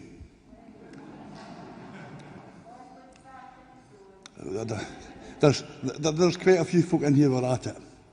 But as I say, that kind of thing is now going to be banned, because the enemy that we were protecting against isn't the real enemy. The real enemy's inside it, and it needs to be taken care of. I support the motion.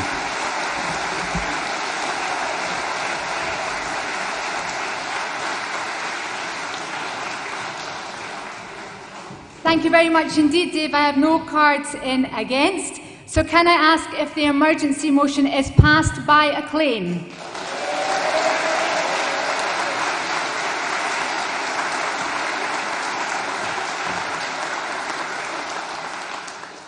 Thank you, Conference. It seems particularly apt off the back of that last emergency resolution which we passed by acclaim for me to invite a very special guest to speak to us this afternoon. Please join me in welcoming to the stage Mrs. Nadira Murray.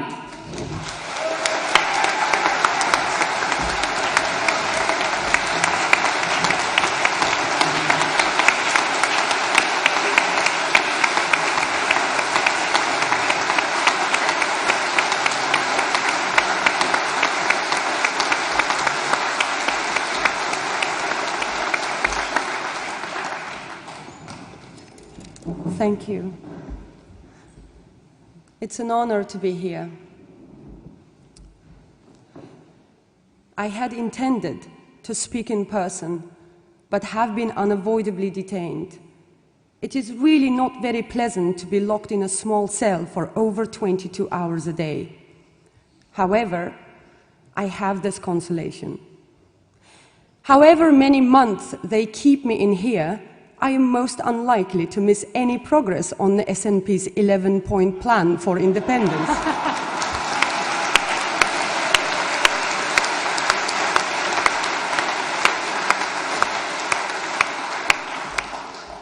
I am proud to be a founder member of Alba. Alba is now the only mass membership party in Scotland, which is an independence party and not a devolutionist party. The Scots are a people with the inalienable right of self-determination under the UN Charter. There is no Westminster law or no London-based court which can constrain that right. It is for us, and us alone, to decide how to assert our independence.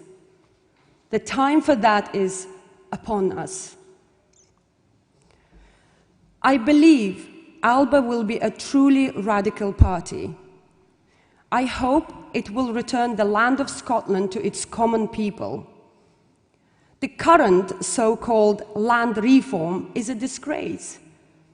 It has paid millions of pounds to the Duke of Buccleuch for marginal land for which he had little use. Real land reform will give land to the people without rewarding those whose ancestors stole it in the first place.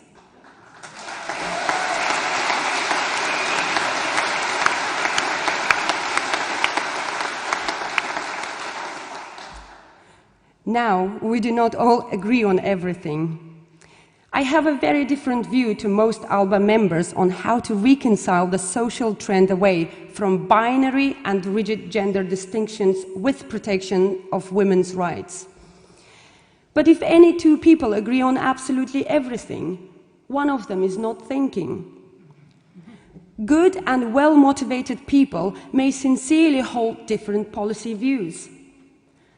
The very notions of respect for dissident opinion and freedom of speech are under sustained attack. No member of any political party should face insult, abuse, and threats for holding a position different to the leader. That the SNP has forgotten this is what brings most of you here.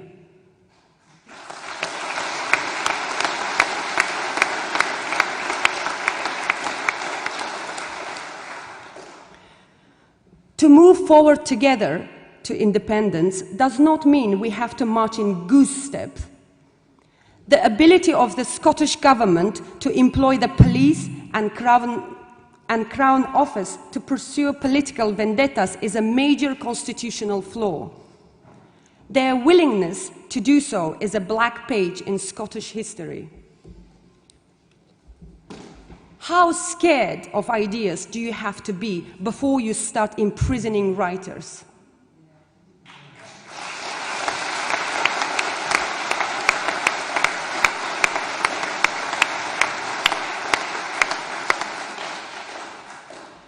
My being here is not a demonstration of the strength of the Scottish establishment. It is a sign of its weakness.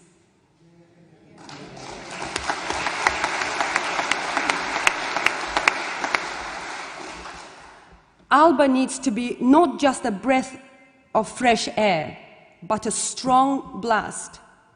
The attempt to hijack popular support for independence to quite other ends will be blown away.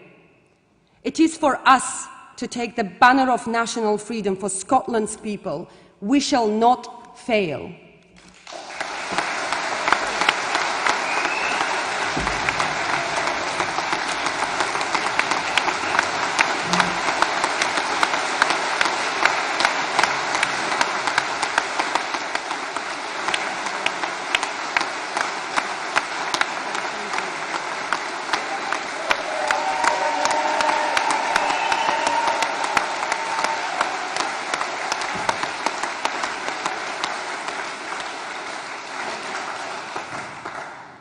Thank you all for coming here. Thank you. Thank you.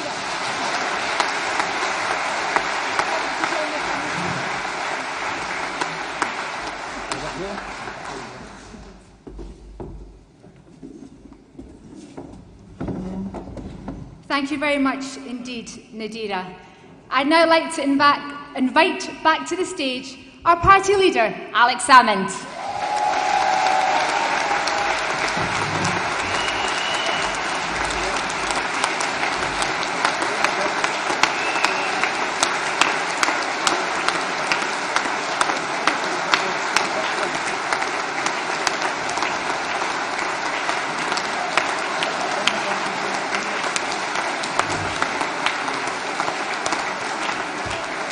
I knew it was all going too well. Somebody's not read the cue seat. He'll be with us shortly.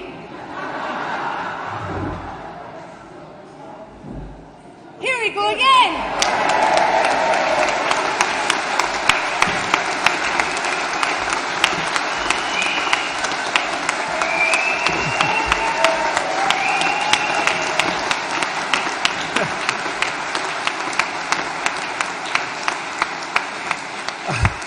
I'm sorry, Tasmina, and the conference. I was delayed by the gentleman of the press. Never mind. Stop. We're a good-natured conference. Now, I've got a couple of things I'm going to enjoy greatly, because it's my task to introduce you to your newly elected Deputy Leader of Alba, Kenny McCaskill.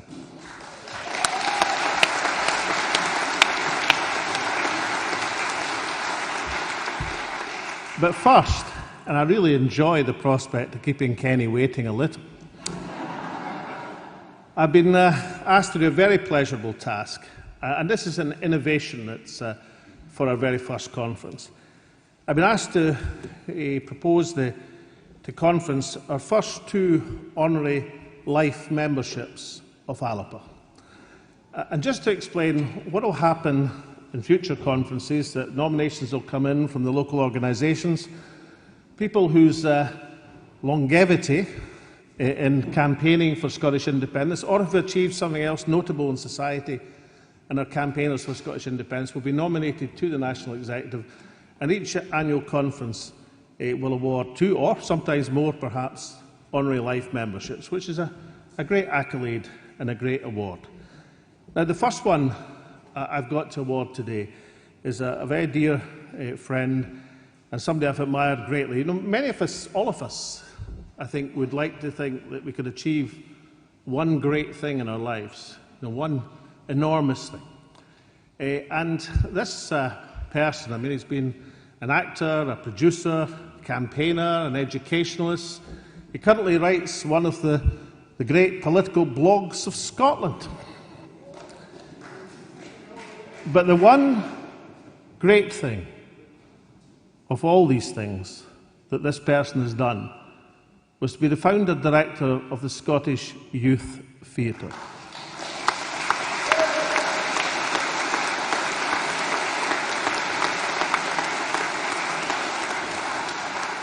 An organisation and innovation which has transformed the life chances of tens of thousands of youngsters over the last few decades, and which I was proud to support as First Minister. So for our very first honorary life member of Alba, can I ask you to welcome Mr. Gareth Wardell, better known as Grousebeater.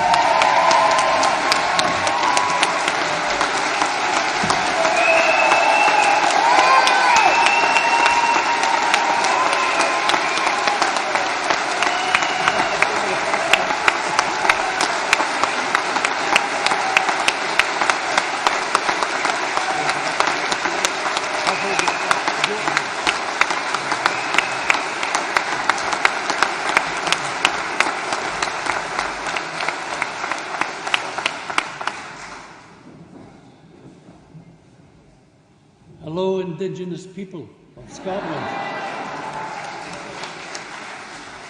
Who would have guessed the SNP would nominate themselves the first national people of Scotland?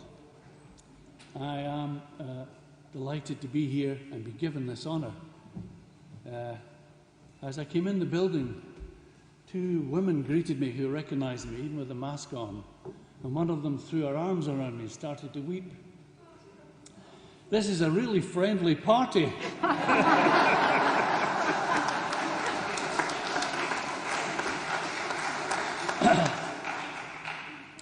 My theatrical training tells me to keep it short, you know, to thank my agent, my entertainment lawyer, my mother, without whom I've got to make sure that hook isn't going to come on from the left-hand side. I've got nothing prepared to say to you other than when I was teaching in the school that Alex made reference to in Glasgow, Brigton, it was the making of me politically. I already had a heart that said Scotland was independent, but I didn't understand why it wasn't independent, or why at that point I lived in a colonial reality. It wasn't until I came in contact with the people who make decisions, and they weren't in Scotland. And I tried to teach those children that I met to have confidence in themselves. I tried to raise their well-being. I tried to make them understand they were not inferior to anyone else. And isn't that what we are trying to achieve by reinstating Scotland's liberty? So it's one and the same thing to me. I'm just intrigued that the Scottish National Party in its current travails has thought it necessary to help create 2 other independent parties to watch its back. Anyway, for those of you who read the blog, and make no mistake about it, I write to be read. I thank you. When I first started it, it was to be an understanding for myself of my weaknesses and strengths and argument, and I thought I would do maybe just half a dozen essays, and then 2014 wouldn't be necessary. Well, I'm still here, you're still here, so is Alex Salmon. Thank you.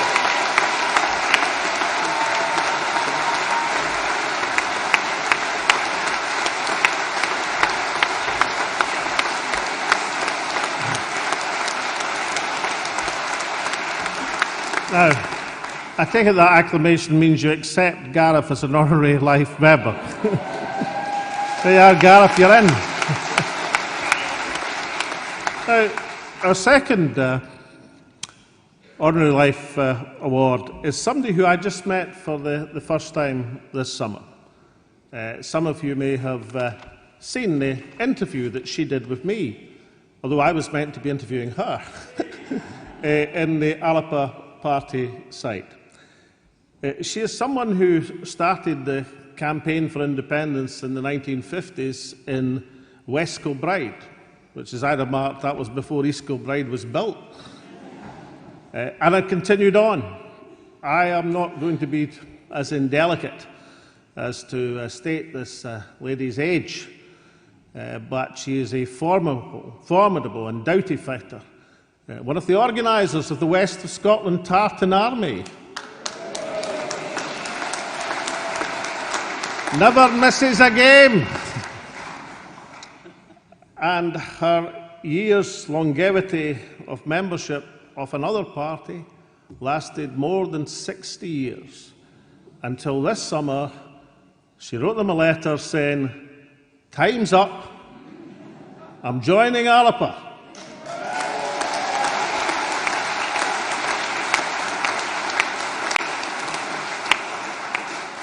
Ladies and gentlemen, can I award the second honorary life membership of Alba to a remarkable lady, Mrs. Moira Brown.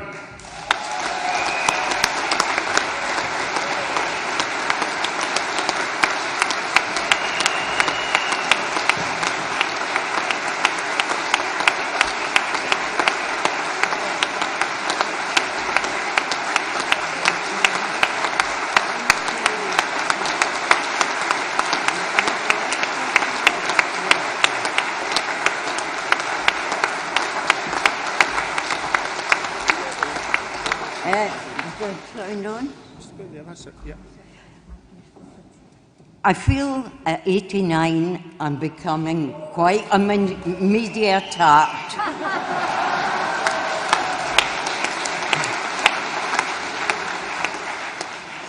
Now, one of the things you can tell right away, I haven't prepared a thing because this was kept from me. So well, is it a joke? You judge. What is preparing a speech or delivering a speech like? Well, it's kind of talking to a wall that's leaning away from you. Leaning towards you, sorry, old age. Or kissing a guy who's leaning away from you. Very, very difficult. Right, I don't talk much, but I love to talk. You know, blather.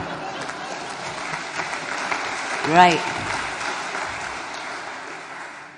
My interest in politics and my verve has been reignited by the thought of Alec leading new people, young and old, because that's the only way we'll get something done.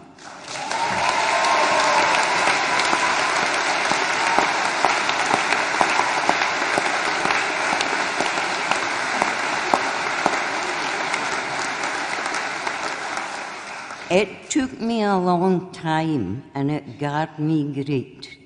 But when I knew there was no strategic way for the SNP to do otherwise about talk of what they were going to do, or promise. And I know it's easy for the likes of me to complain about politicians, but goodness sake, I mean, when I woke up and saw the Brexit vote on that screen and it was yellow, I didn't expect the SNP to be yellow and not doing something about it.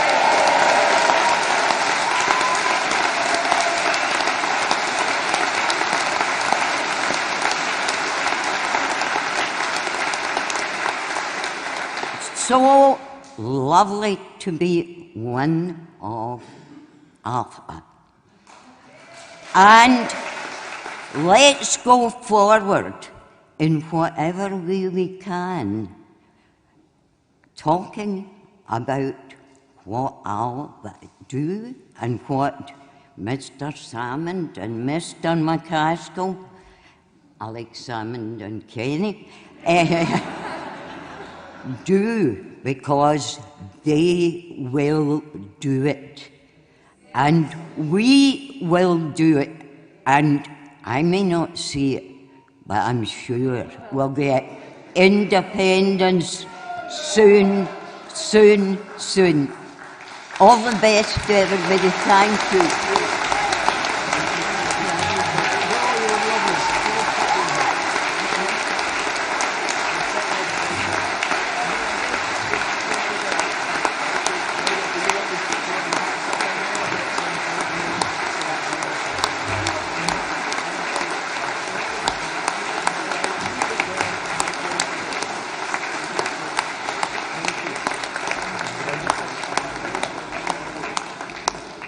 Now, the sharp eyes among you will spot the number 6,000, because Moira was our 6,000th member.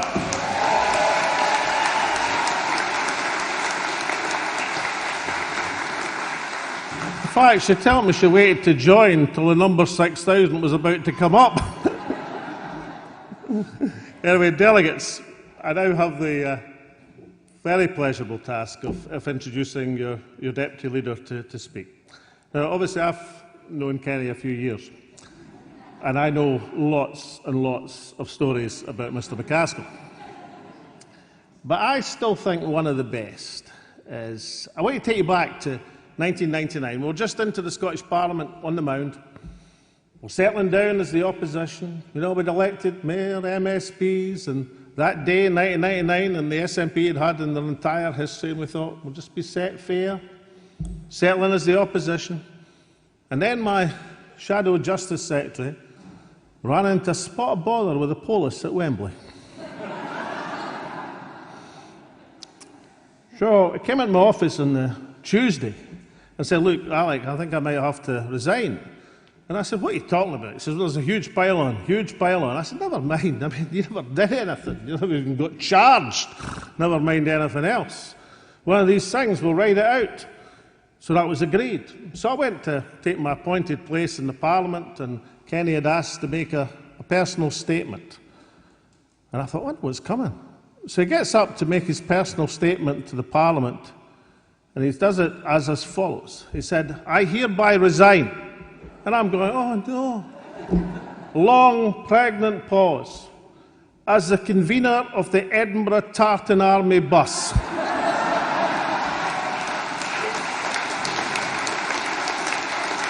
Now that's the spirit that we need from a Deputy Leader. That's the spirit we need from an Alba MP. I have the greatest of pleasure in asking conference to welcome our new Deputy Leader, Kenny McCaskill.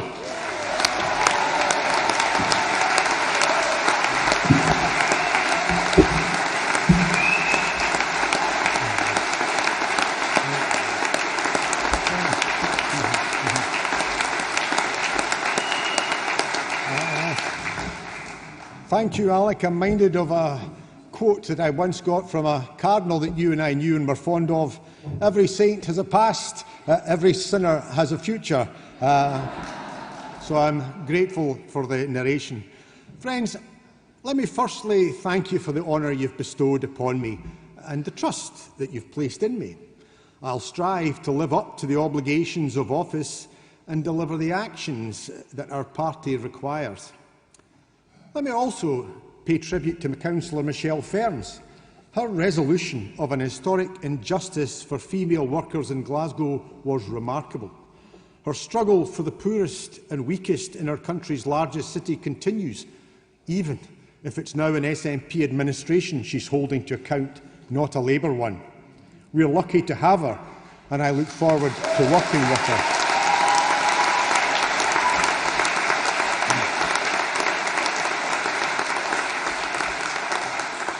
My thanks also go to my parliamentary colleague Neil Hanvey, winning an election against the odds, and for whom independence is a calling, not a career. Now in Parliament, whether on cronyism in COVID contracts or having a charlatan as a PM, he's making the Tories squirm, and I'm honoured to serve beside him. Now, I know progress has seemed slow in getting to where we are today.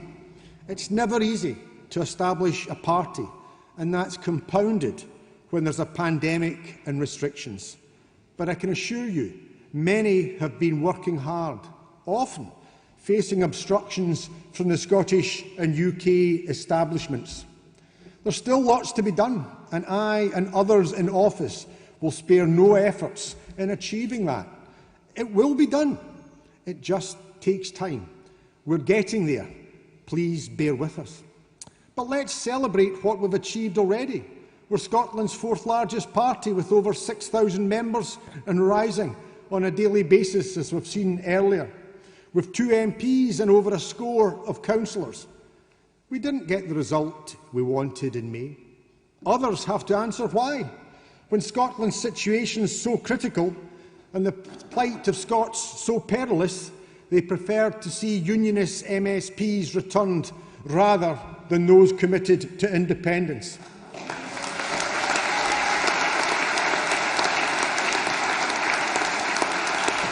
But we're alive and we're kicking.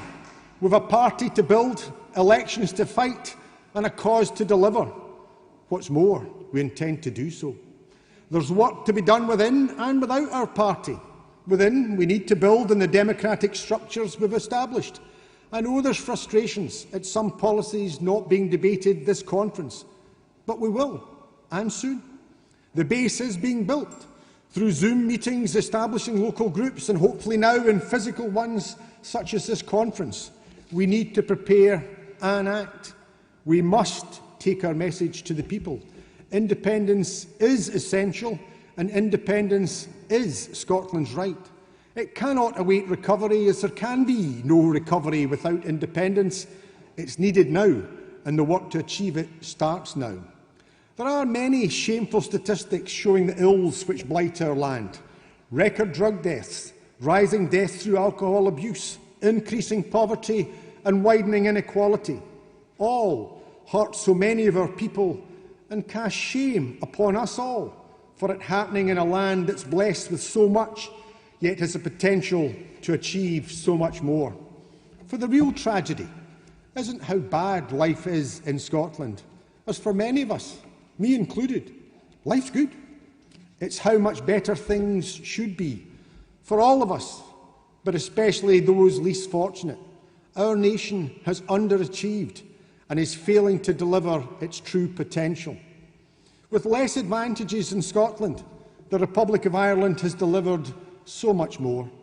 Other small nations likewise, Finland, Denmark, and perhaps most of all Norway. Scotland and Norway discovered oil at the same time, but whilst their natural bounty was put to good use and a huge fund bequeathed to future generations, Scotland has seen its wealth taken south, and generations have faced impoverishment. That's not tragic, that's criminal.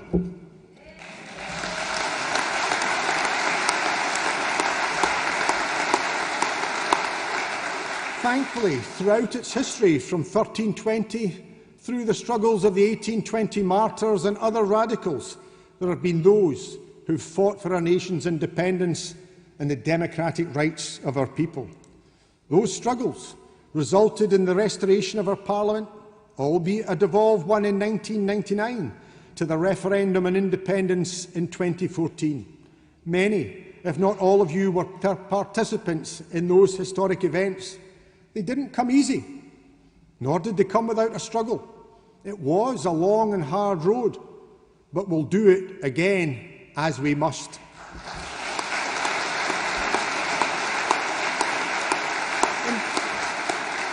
In 2014, despite the combined opposition of big business, the British establishment, and even some world leaders, we came close, but sadly not close enough. The need now is even greater. The threat to our economy and society even larger, and compounded by attacks on our Parliament and even democracy. Austerity is real. Privatisation of the NHS is happening, and a power grab's ongoing. That's why mobilising for independence is essential. Delays unacceptable. Mandates have come and mandates have gone, but it's action that's required. As per this morning's resolution, that must be across the board and pursuing all legal and democratic channels. We cannot have more prevarication from the SNP. Now is the time.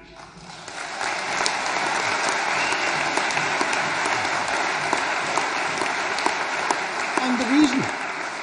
It's not simply the threat we face, but the opportunity that exists. The British state has never been weaker. A Tory government has never been more odious, nor a Labour Party more supine. Yet despite that, the SNP has sought to entrench power for themselves rather than delivering independence for our nation, bringing in legislation that's harmful and presiding over actions which are shameful. From the attack on women's rights to the jailing of a journalist, actions have occurred which I never thought I'd see in Scotland.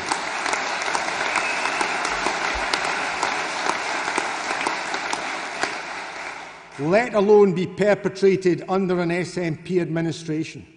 A party I was once proud to be a member of, but which now acts in an authoritarian and undemocratic manner towards the people, never mind its members.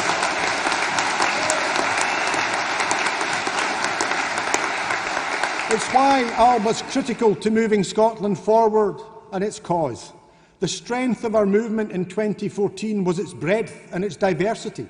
It wasn't the prerogative of any party or directed by any individual. Sadly, over recent years, both a centralisation and an air of exclusivity has grown. Elected members are important, but just as important are the rank and file. That's wrong and it's damaging to our cause. Alba won't act in such a shameful and self-serving way. Whilst the Greens and SNP have been engaging in a coalition to benefit politicians, Alba has been building alliances with other independence parties and groups. We'll work with all democratic organisations who pursue our common cause, and will respect those who march as much as those who travel in a ministerial limo.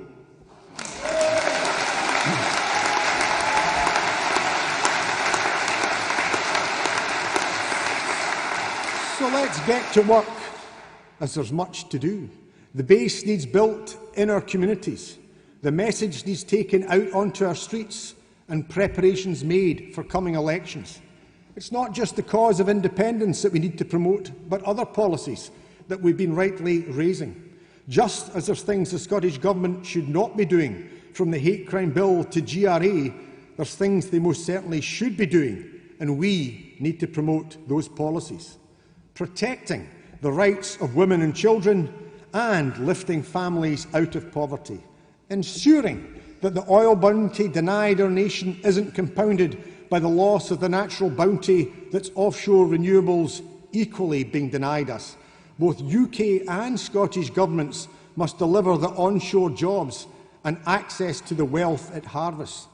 Child poverty needs tackled, and as we called for in the election, the child payment must be quadrupled. Island and mainland communities need a ferry service that operates, and a yard not far from here has the skills to do so. Not just one ferry or one route, but ships for all our islands and archipelagos and for years to come. The scandal that Seamal and Ferguson Marine needs resolved. Drug consumption rooms to save lives need established in our communities, not polite requests made to UK ministers.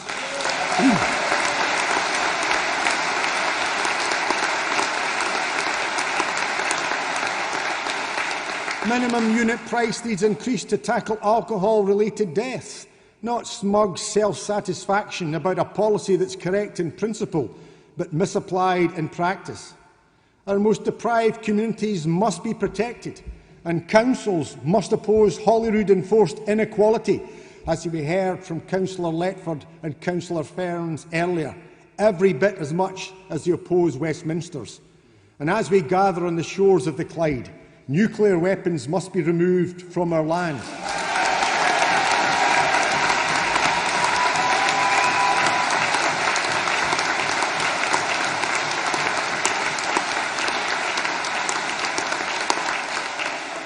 Alba's proudly and unashamedly unilateralist, not multilateralist, as seems in vogue in SNP leadership circles.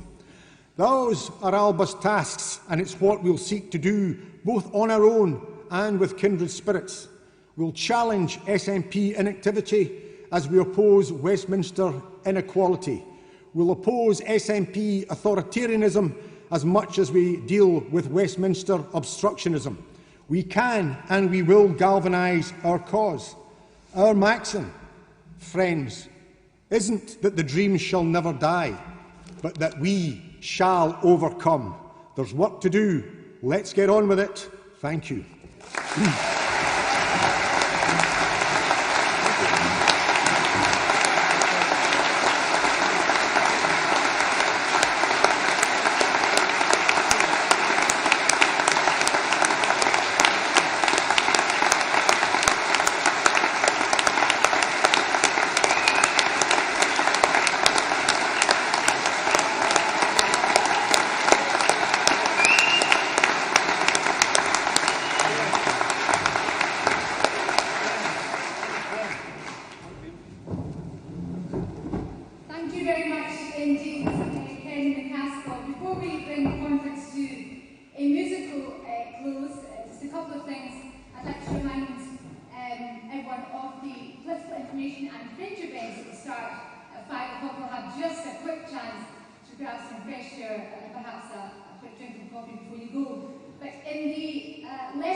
Seeing you all tomorrow morning. I think we've had, I hope you would agree, a great day of debate.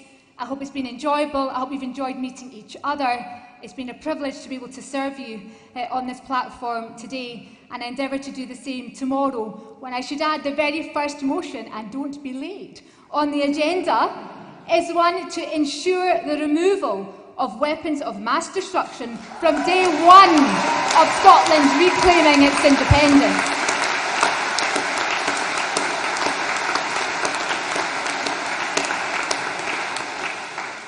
As conference chair, I expect your attendance in the morning.